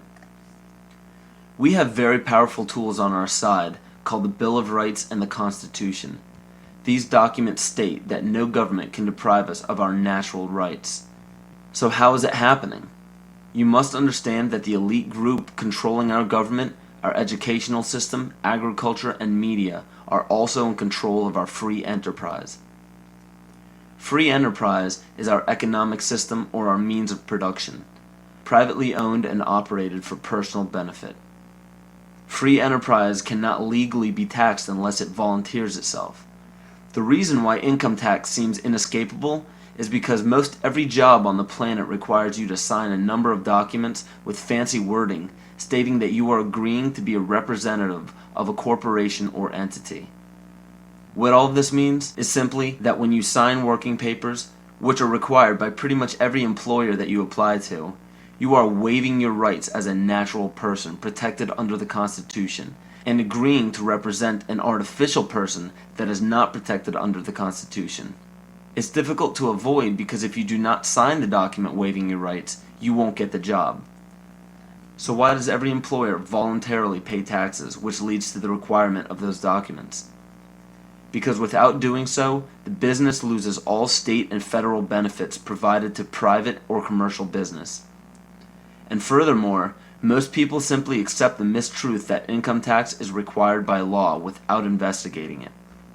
When your name is presented on a document with the first letter of your first and last name capitalized, it represents capitis diminutia minima, which occurs when a man's family relations alone were changed. It's a minimal loss of rights. When your last name appears in capital letters, it represents capitis diminutia media, which occurs when a man loses his rights of citizenship but not his rights to liberty. This means you can be fined and penalized but not enslaved or imprisoned. But when your entire name is capitalized on any document, it represents capitis diminutia maxima, which states that a man's condition changes from freedom to bondage. All rights of citizenship and family rights are surrendered. This means you can be fined, imprisoned, and enslaved in any amount for any duration at the whim of the state's suggestion. But it is important to note that if you do not legally bind yourself to these documents stating that you waive your rights and represent a corporation, you do not have to attend any court. There are two kinds of law on the earth, as I've said. One is called civil law, which is the law of the land, and one is called maritime admiralty, which is called the law of water. The maritime admiralty is banking law. So consequently, the corporation and government and people who want to control you, they create a second you, and that second you that they control, that they created, is all capital letters. Check it out. Anytime you get a bill, you get a lawsuit, you get a fine, a ticket, somebody sends you a bill from the Department of Water and Power, check it out on your driver's license, on your Social Security card, on your insurance cards. Anything having to do with business, your name will always be in all capital letters, because only all capital letters can be dealt with by banks and government. You need to wake up and find out how this stuff really works. Because once you understand that you don't need to submit yourself as an American to a British commercial venture called courts. You're an American. You don't need to go to court. As somebody, you only go to court because you agreed to go to court. When they send you a subpoena to court or a summons to court, and they've sent you something, you look at it and say, hey, Jack, that's not me. That's in all capital letters. All capital letters is a corporation. Those who are charged under these maritime admiralty courts usually don't understand that they are voluntarily being fined and imprisoned. When a judge calls your name and asks if you are that name, those who say yes are verbally agreeing to represent the artificial person that the name represents. In doing so, you are voluntarily waiving your rights under the Constitution. Your absolute rights as natural persons are the right to life, security, and property. And all of these are very important. Remember that you can never be deprived of these simple rights unless you are willingly waiving them. But you need to understand your rights if you want to be protected under them. When sustainable development is knocking down your door for the right to your property, you need to understand your inherent right to your property, which extends from the visible surface to the center of the earth. But please note that these steps are simply the beginning. They merely treat the symptoms instead of attacking the root. To understand fully how to protect yourself, you need to understand your origin.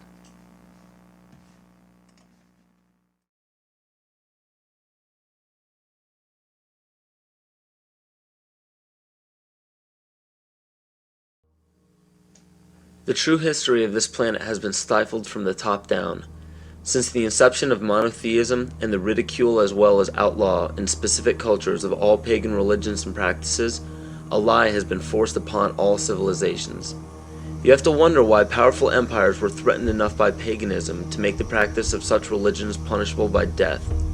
This threat didn't end during the Roman Empire. Take a look at how the founders of America, by mandate of Great Britain, wiped out Native American tribes indiscriminately. Great Britain has also shown some of the most brutal forms of genocide in Africa, India, New Zealand, New Guinea, and many other locations in which pagan tribes still existed. East Timor suffered from one of the most brutal genocides in all of history and was fueled by the United Nations and the United States funding during the Carter administration. Ford and Kissinger visited Jakarta, I think it was December 5th. We know that they had requested that Indonesia delay the invasion until after they left because it would be too embarrassing. And within hours, I think, after they left, the invasion took place on December 7th. What happened on December 7th in 1975 is just one of the great evil deeds of history. Early in the morning, bombs began dropping on Dili. The number of troops that invaded Dili that day almost outnumbered the entire population of the town. And for 2 or 3 weeks, they just killed people.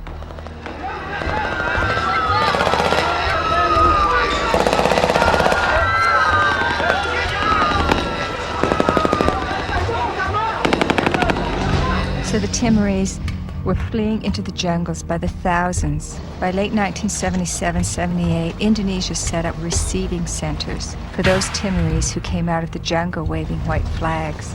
Those the Indonesians thought were more educated or who were suspected of belonging to Frelimo or other opposition parties were immediately killed. They took women aside and flew them off to Dili in helicopters for use by the Indonesian soldiers. They killed children and babies. But in those days, their main strategy and their main weapon was starvation. By 1978, it was approaching really genocidal levels. The church and other sources estimated about 200,000 people killed. The U.S. backed it all the way. The U.S. provided 90% of the arms. Right after the invasion, arms shipments were stepped up. When the Indonesians actually began to run out of arms in 1978, the Carter administration moved in and increased arms sales. And other Western countries did the same. Canada, England, Holland, and everybody who could make a buck was in there trying to make sure they could kill more Timorese. The last thing that the ones in power want is a sovereign group or tribe setting a positive example for others. It is important to note that followers of monotheistic religions are not to blame, just as not all members of Freemasonry, intelligence agencies, fraternal orders, or political organizations are part of the esoteric agenda that is being carried out in all upper echelons of society. And it's difficult for people to comprehend, but paganism is no more dangerous than understanding surgical procedures. The knowledge can be very useful when applied properly, yet it can also have very detrimental effects if misused or abused. Understand that most all of these problems are not by mistake, but by design. Most people do not understand how colors, shapes, catchwords and phrases, and biological timings are all used as talismans to affect humanity on an emotional and spiritual level. Colors are used hypnotically in every news channel and corporate advertisement. Fast food chains typically use vibrant reds, yellows, and whites in their restaurants to cause the customers to feel hurried and restless. This helps the customers filter in and out quicker to make for more customers. Fine dining restaurants, on the other hand, use very earthy, natural colors such as soft greens, blues, and browns to calm the senses and to make for a more lengthy and peaceful meal. And the same goes for the music that is played at these establishments. Specific musical notations and progressions can give relaxing or exciting stimuli to the body without our knowledge. The music industry goes even further and uses natural rhythms of the heart to map out the tempo of pop songs. This is why 72 beats per minute is used very frequently in pop music. Music is not a product of culture. In 1986, the National Academy of Science found that infants prefer consonant sounds such as perfect fifths rather than dissonant ones. This is just a small example of our natural ability to understand sound. So be very careful when placing a child in front of a TV or near a stereo. Those who believe that children cannot comprehend violence on a TV screen or aggression from music are thinking strictly with the left brain. The child may not rationally understand the words or actions on the screen, but the right brain, even in infants, can absolutely understand everything in its immediate environment because it transmits a frequency that can affect us on a subatomic level. Science has even proven that proper sonic vibrations are essential for the health of our vegetation. Studies done on many ecosystems have shown that when a specific species becomes extinct or moves from an area, another species will replace its song patterns to fit the overall harmony of the vibrations required for plant life to thrive. All these are known as talismans and are used very carefully by corporations and the media. Catchphrases are also used to spark certain emotions in the psyche. When the average person hears the words terror, bombing, gunshots, murder, war, assassination, and so on, the body and the mind respond with heightened alertness and caution. And when events such as assassinations of major leaders, bombings, terrorism, or war happen on large scales throughout the world, the body responds differently at different times, marked biologically and astrologically. The tragic event involving the Branch Davidians at Waco and the Oklahoma City bombings claimed the lives of men, women, and children as they ended in flames on April 19th. This date is a pagan holiday where human sacrifice is made by fire. The tragic events of September 11th, 2001 happened on the Mayan calendar date of 6 epochs, which represents large-scale change.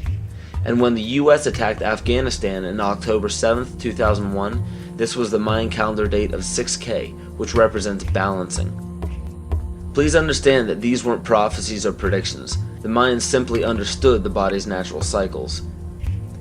So these unfortunate events are not by chance. One needs only to look at the result of the major political decisions of the United States since the inception of the United Nations to catch a glimpse of the ultimate goal. Every major war, assassination, terrorist attack, or security weakness exposed has two specific common themes. 1. The unfortunate event makes worldwide news and scares or angers the public. And 2.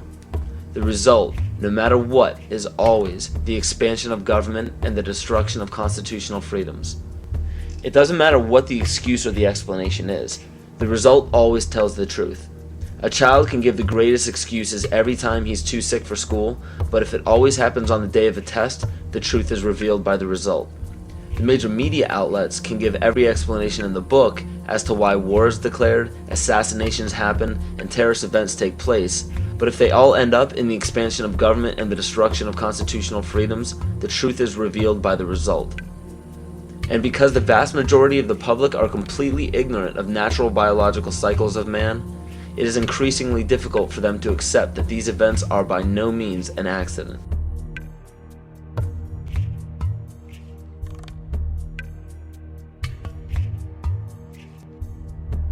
In my rolling on the floor and trying to protect myself from the heat and being in the pitch black, not able to see, that the voices of those behind me screaming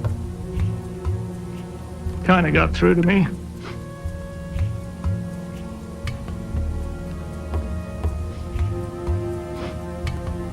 I recognized who they were. Could identify the voices. Are they gonna come and kill me? No. No. Nobody's coming.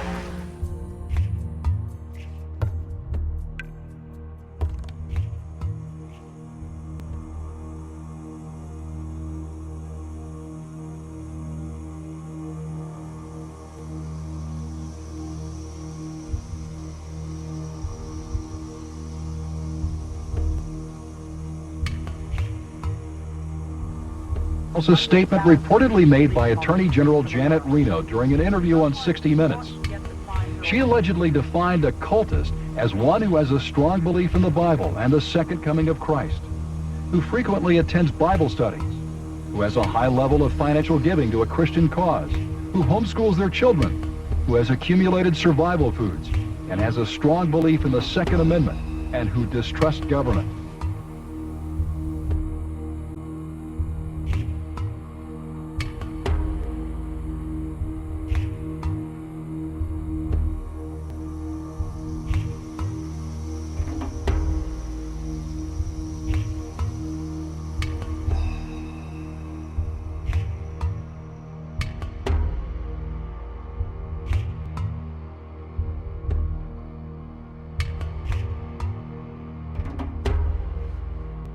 Through federal authorities that a second bomb has been found inside that federal building in Oklahoma City. It was an explosion at 9 o'clock this morning that did that damage you're looking at right there. I just took a look down the street at the Morrow building again. I see another bomb truck going, so apparently they're going to try to get out that third bomb that's been talked about. At the present time, the medical teams downtown are unable to get into the wreckage to retrieve more of the injured because of the presence of other bombs in the area. I've been told by the police department that just as soon as those bombs are defused, they will permit the medical teams to enter. Now, we're also hearing from some witnesses on the scene that they've overheard from firefighters that were first on the scene that there was a possibility that there was a secondary explosive device besides the car bomb device outside the building, and that device may have been placed near the nursery. Also, we're getting word now that President Clinton is sending anti-terrorism units down here to look over the situation and find out exactly what went on and what other danger may be out there in Oklahoma City. That's something we need to think about, unfortunately, this time, because, as we've told you, 2 other explosive devices were found that were not detonated, and they were larger than the first. The reports I have is that one device was deactivated. Apparently there's another device, and obviously whatever did the damage to the Murrah building was a tremendous, very sophisticated explosive device. So President Clinton just called Governor Frank Keating, and he says that 3 FBI anti-terrorist teams are en route to Oklahoma City. Right now, they are saying that this is the work of a sophisticated group. This is a very sophisticated device, and it has to have been done by an explosives expert, obviously with this type of explosion. The Justice Department is reporting that a second explosive device has been found in the AP Murrah building in downtown Oklahoma City. We should find out an awful lot when the bombs are taken apart. I think it was a great stroke of luck. As you're mentioning, it's hard to talk about luck on a day like today in Oklahoma City, but it was a great stroke of luck that we actually have got diffused bombs. It's through the bomb material that we will be able to track down who committed this atrocity. First bomb that was in the federal building did go off. It did the damage that you see right there. The second explosive was found and diffused. The third explosive that was found, and they are working on right now as we speak, I understand, both the second and third explosives, if you can imagine this, were larger than the first. First bomb that was in the federal building did go off. It did the damage that you see right there. First bomb that was in the federal building did go off. It did the damage that you see right there. Still another problem, according to these groups, is the executive branch making a grab for much more police power, some of it highly questionable in the aftermath of the Oklahoma City bombing. It shouldn't be the case that Americans have to worry that their phone could be tapped. It shouldn't be the case that Americans have to worry that their credit records could be made accessible by the FBI without them being involved in any criminal activity. The first draft of the House anti-terrorism bill was so loose it could let authorities define as an act of terrorism, prosecutable by the federal government, everything from threatening your spouse with a gun to blocking an abortion clinic. While the anti-terrorism bills ask for sweeping new powers, the ACLU and others also worry about numerous executive orders that the public knows little about. These orders could give the president, federal agencies, and the military near dictatorial powers.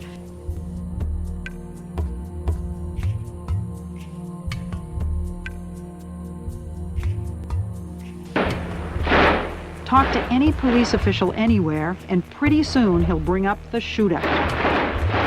February 1997. 2 bank robbers in full body armor and firing AK-47s did battle with police on the streets of North Hollywood, California. It was every officer's worst nightmare come true. Cops outgunned by the bad guys. The one weapon that we've identified could go through a bulletproof vest at 200 yards. After the LA shootout, requests for surplus machine guns increased dramatically. The Los Angeles Police Department alone got 600 M16s from surplus. Nationwide, the number given away more than doubled this year, and many departments decided to issue them to regular patrol officers on daily duty, all because of one shootout in one city.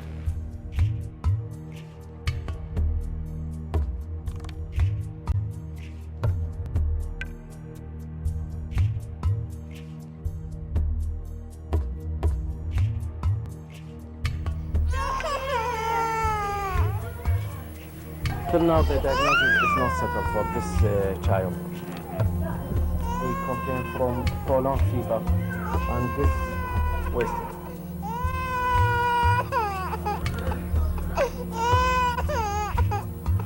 We have heard that 500,000 children have died. I mean, that's more children than died in Hiroshima. And you know, is the price worth it? I think this is a very hard choice, but we think the price is worth it. Worth it because she believes the sanctions are working. In November 1997, former U.S. Attorney General Ramsey Clark headed a delegation of the International Action Center on his 7th trip to Iraq to investigate the continued effects of the United Nations sanctions on the population. We were shocked by what we saw, an almost total absence of medicines, medical supplies, and spare parts for the equipment. Despite the heroic efforts of medical personnel, babies, children, and the chronically ill continued to die in vast numbers. The United States government claims that Saddam Hussein is to blame for the crisis. What is the real cause of the suffering? The sanctions. They are an extension of the 1991 United States war against Iraq.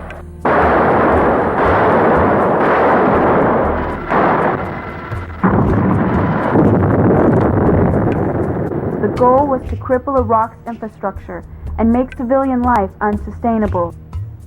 We demonstrated the capacity of technology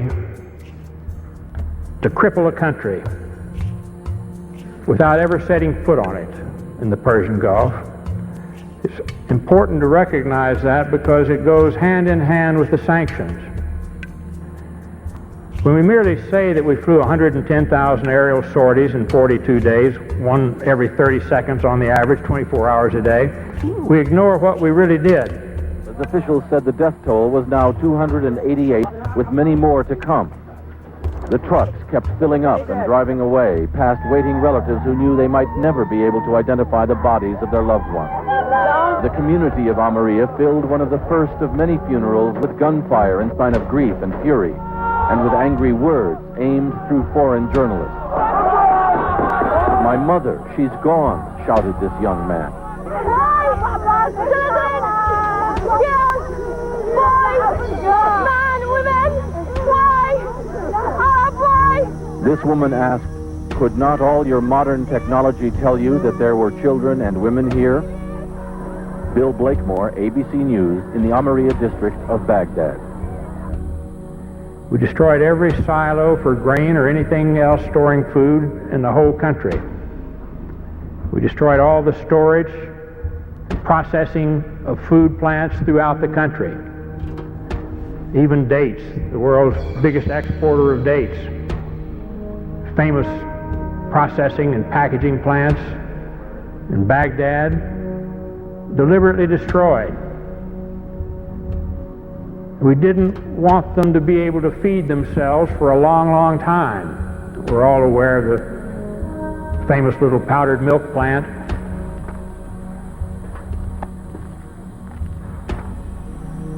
The United States government says that in this factory here you are making chemical weapons. Is that true? No, that's not true. They are lie. Because this is milk for children. It's powder, milk of children. Nothing else was made, only this in the factory? Yes, and you can see it yourself. With the only factory in the Middle East to produce powdered milk, they were producing about 17% of their powdered milk requirements. We destroyed that, cut off all the milk. The malnutrition of the mothers immediately jeopardized all of the infants. 70% of the pregnant women, even today in Iraq, suffer anemia. The death rate for children has soared compared to 1989, the last year before sanctions. One of the biggest causes of death in Iraqi children today is diarrhea and dysentery due to the untreated drinking water. Iraq's water purification plants were heavily bombed in the war, and many that were repaired have broken down. The United Nations bans the import of spare parts and chlorine into Iraq to purify water. We saw the effects of this policy in the hospitals. This is the second attack form of acute bloody diarrhea, amoebic dysentery. Most of them are due to contamination of water. He is malnourished, anemic, underweight with a developmental delay. Diarrhea and vomiting. Do you have tap water there? No. You see the conditions of these children shouldn't happen anywhere, and it's caused by the sanctions the United States government insists upon.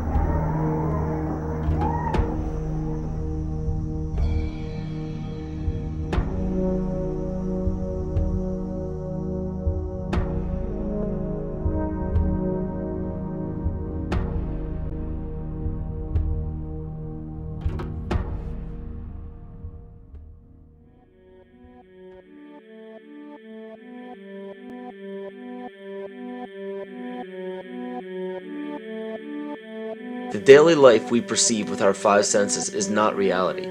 Quantum physics has shown that space and time are illusions of perception. Therefore, our bodies cannot truly be a reality if they occupy this space. Ernest Rutherford performed an experiment. Our true consciousness does not exist in our brains or in our bodies. But this illusion of our individual bodies, along with the misinformation of our true origins, has manifested the idea that we all think independently from one another. With this misunderstanding, it would seem impossible to scientifically explain telepathy, clairvoyance, spiritual mediums, and other phenomena dealing with transferring information between sources without physical means of communication. But when you understand that there is a common spiritual bond between all things in the universe, and that we are all part of one divine intelligence, no phenomena is unexplainable. This simple understanding fills all the holes in modern religions. It explains reincarnation, déjà vu, predictions of the future, and literally every event, occurrence, or anomaly ever experienced. The blank matter within the most basic building blocks of perceivable existence is malleable and molded by intent. This means that consciousness shapes details, facts, patterns, practicality, science, and math. As the right brain deals with feeling, intuition, symbols, images, risk-taking, philosophy, and religion. With a deliberate push for government-controlled educational curriculums, generation after generation of the youth are being taught to focus only on the facts, figures, and numbers. Repetition is used to train children subconsciously to accept what they're learning. Children aren't rewarded for questioning the validity of the information they receive. They are ridiculed. However, the children who blindly accept the information as true and merely regurgitate the information on command when it is time to take a test, those children go on to become the decision makers in our government, law, medicine, business, and every other occupation with power and prestige. The most detrimental effect of being pushed away from holistic thinking with the full brain into a strictly left brain thought is what is known as the suppression of the feminine. Every male and female have both feminine and masculine qualities. It has nothing to do with man or woman. These are represented by the left and right brain, yin and yang, black and white, light and dark, and most every other duality. Both are vital to our spiritual and physical health. In ancient Egypt, the female was the rightful heir to the throne. The male she chose to marry became pharaoh. This depicted the goddess tradition that has been destroyed to make way for a patriarchal, male-dominated society we see enforced in every major denomination. In suppressing the feminine of every society and pushing the people to strictly left-brain thinking, the natural ability for humanity to feel earthly, cosmic, and personal energy became lost. Traditions that were passed on through shamans, witch doctors, magicians, psychics, and seers of all kind became outlawed and ridiculed and given a stigma of something out of a Hollywood movie. Every religion explains that we are children of God and have godliness inside of us. If you erase the anthropomorphized God and understand that God is nothing more than the spiritual web that connects all things, all religious scriptures begin to make much more sense. Our bodies are merely vessels to contain our spirit, to gather experience for the divine mind. This is how evolution is possible. It is scientifically proven that all species are evolving into more complex beings. Innate knowledge or racial memory within all species is the understanding of newborns of all kinds to automatically know specific details and traits that the mother does not have to teach them. Therefore, innate knowledge helps every species naturally evolve towards more complex organisms. Lyle Watson claims that it was a Japanese scientist who observed the 100th monkey effect in 1952.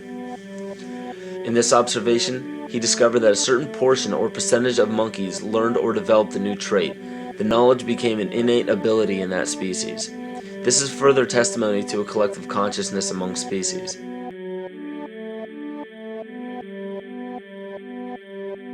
Everything in existence has a natural vibration to it, from our atoms all the way to the vastness of the universe. To show a simple connection between the earth and our bodies, take a look at our body's harmonic focal points, better known as our chakras. Just as there are harmonic focal points on a guitar string, there are locations within our body where our vibrations culminate. In Eastern philosophies, these 7 chakras are used to bring health and balance to the physical and spiritual body. Our Earth also has 7 chakra points at equally distant locations from one another. There is 1 chakra point on each continent. The root chakra is in Mount Shasta, California. The sexual chakra is in the Isle of Sun, Lake Titicaca in South America. The solar plexus chakra is in Uluru Kata Juta in Australia. The heart chakra is in Glastonbury or Shaftesbury, England. The throat chakra is where the Great Pyramids of Giza in Egypt are. The heart chakra is at Kuhe Malak Sia in Iran. And the crown chakra is at Mount Kailas in Tibet.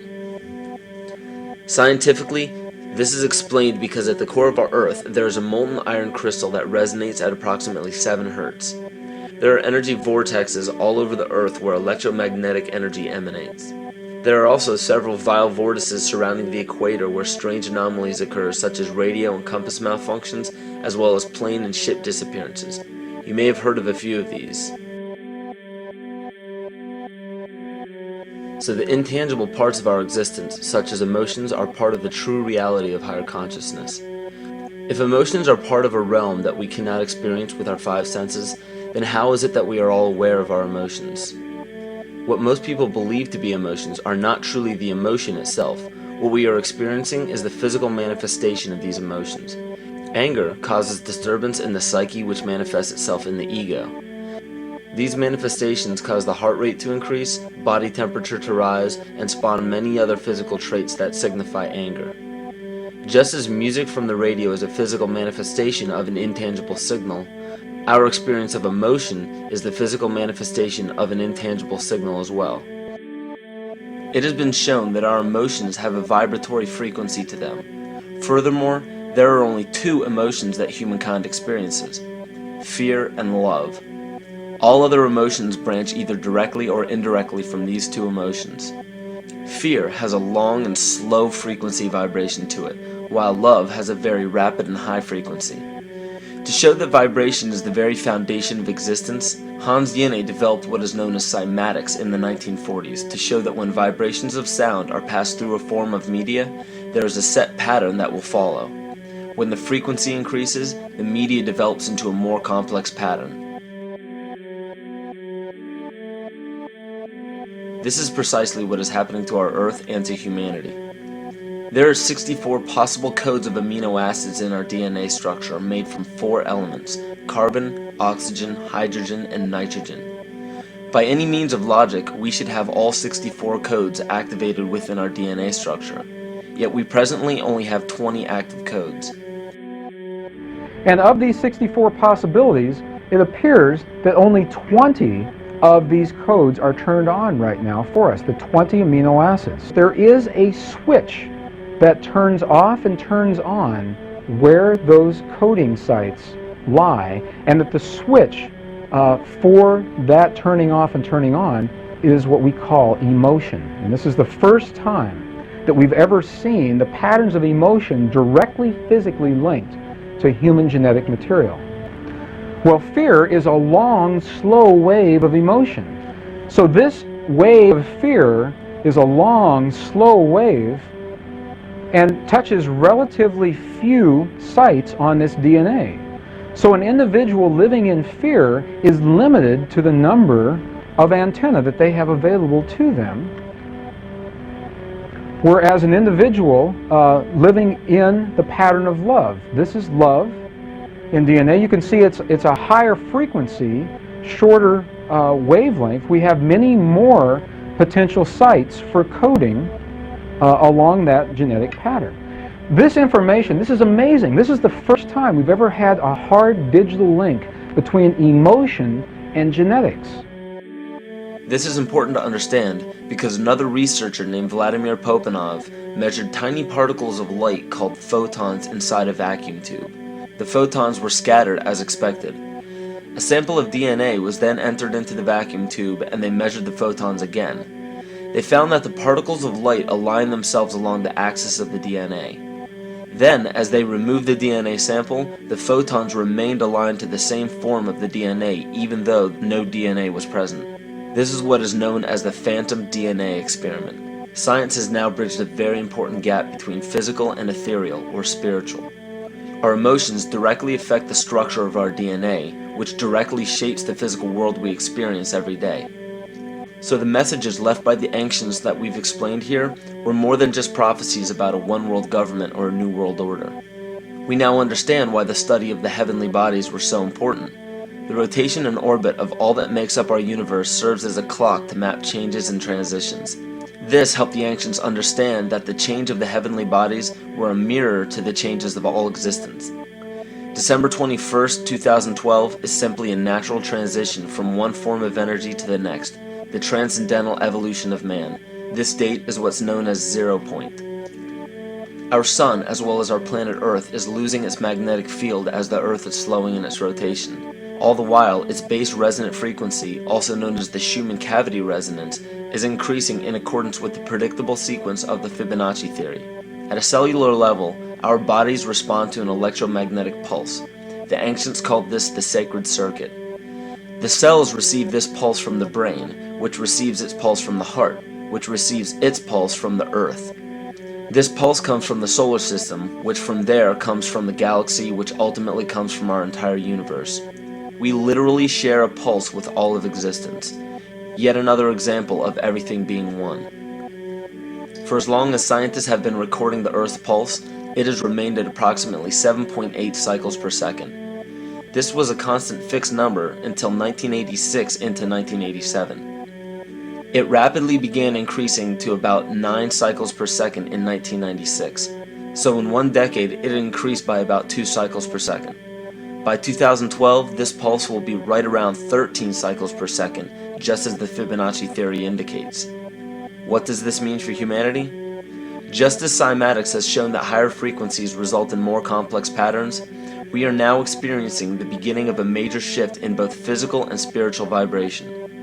It's difficult to understand what exactly will happen to our physical bodies, but ancient scriptures, pagan and monotheistic religions, mystery schools, and secret fraternal orders have all given indications as to what this experience will be like.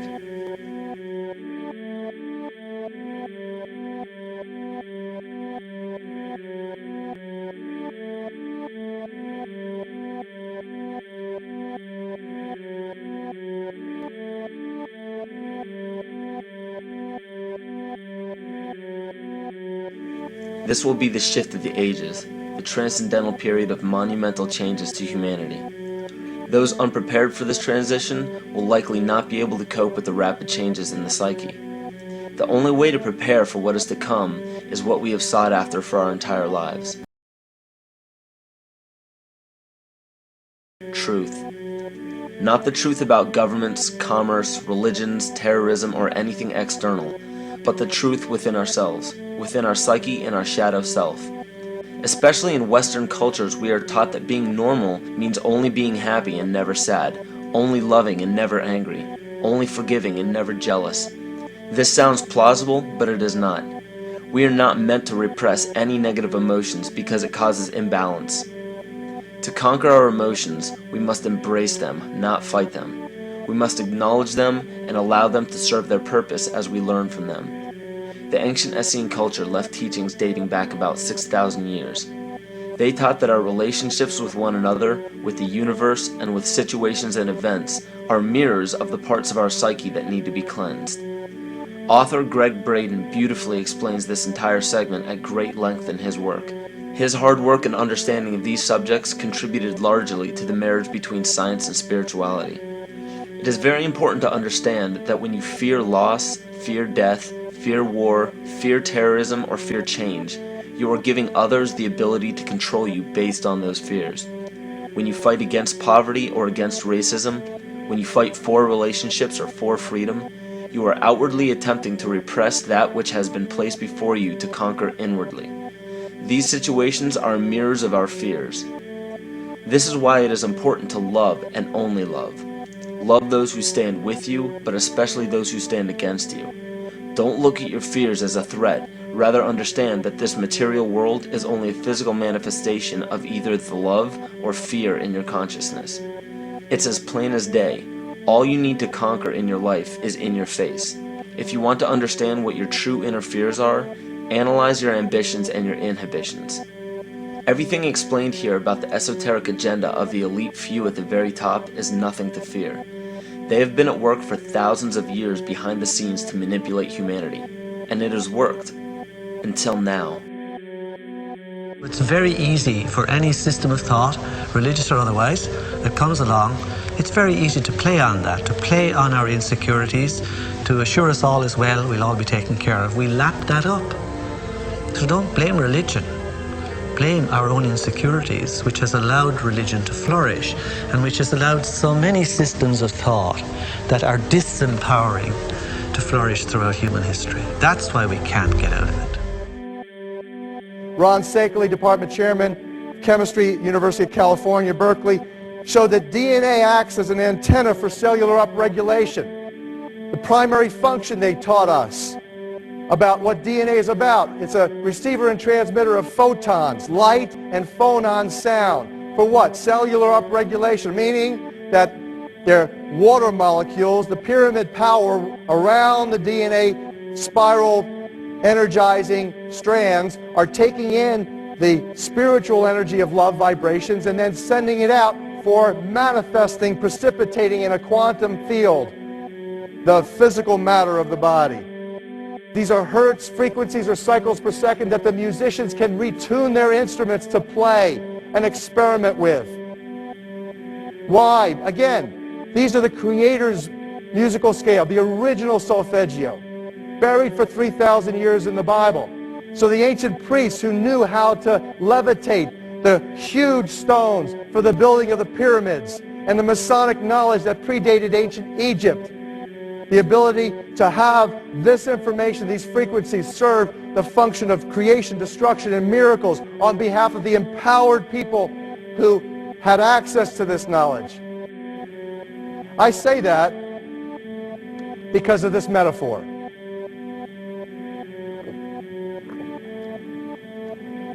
This is the difference between the power of our Creator and anything else, particularly evil.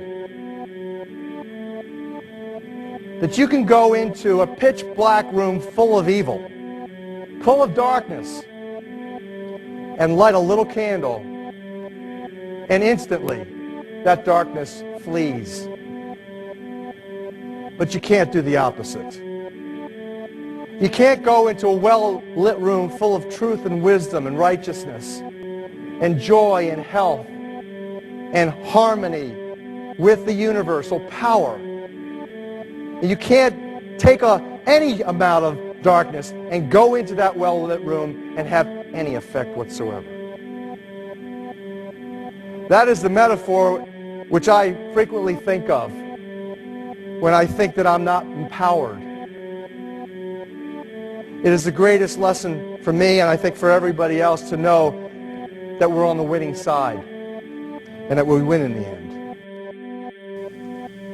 As you are watching this, understand that it is not a fight to be fought. It is not a war to be waged. No gun rights have to be exercised. Not a finger has to be lifted.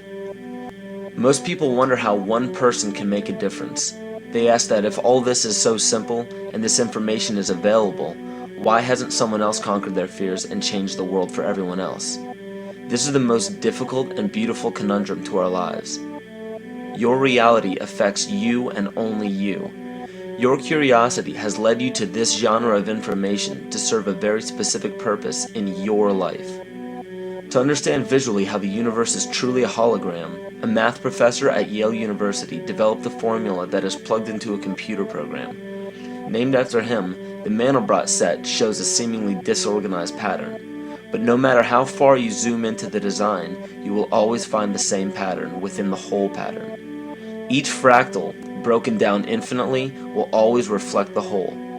When one fractal changes its pattern, the sum total of the whole pattern changes along with it. This exemplifies that the whole world does not need to be awoken. There is no race to inform the 6 billion people on this planet of this message.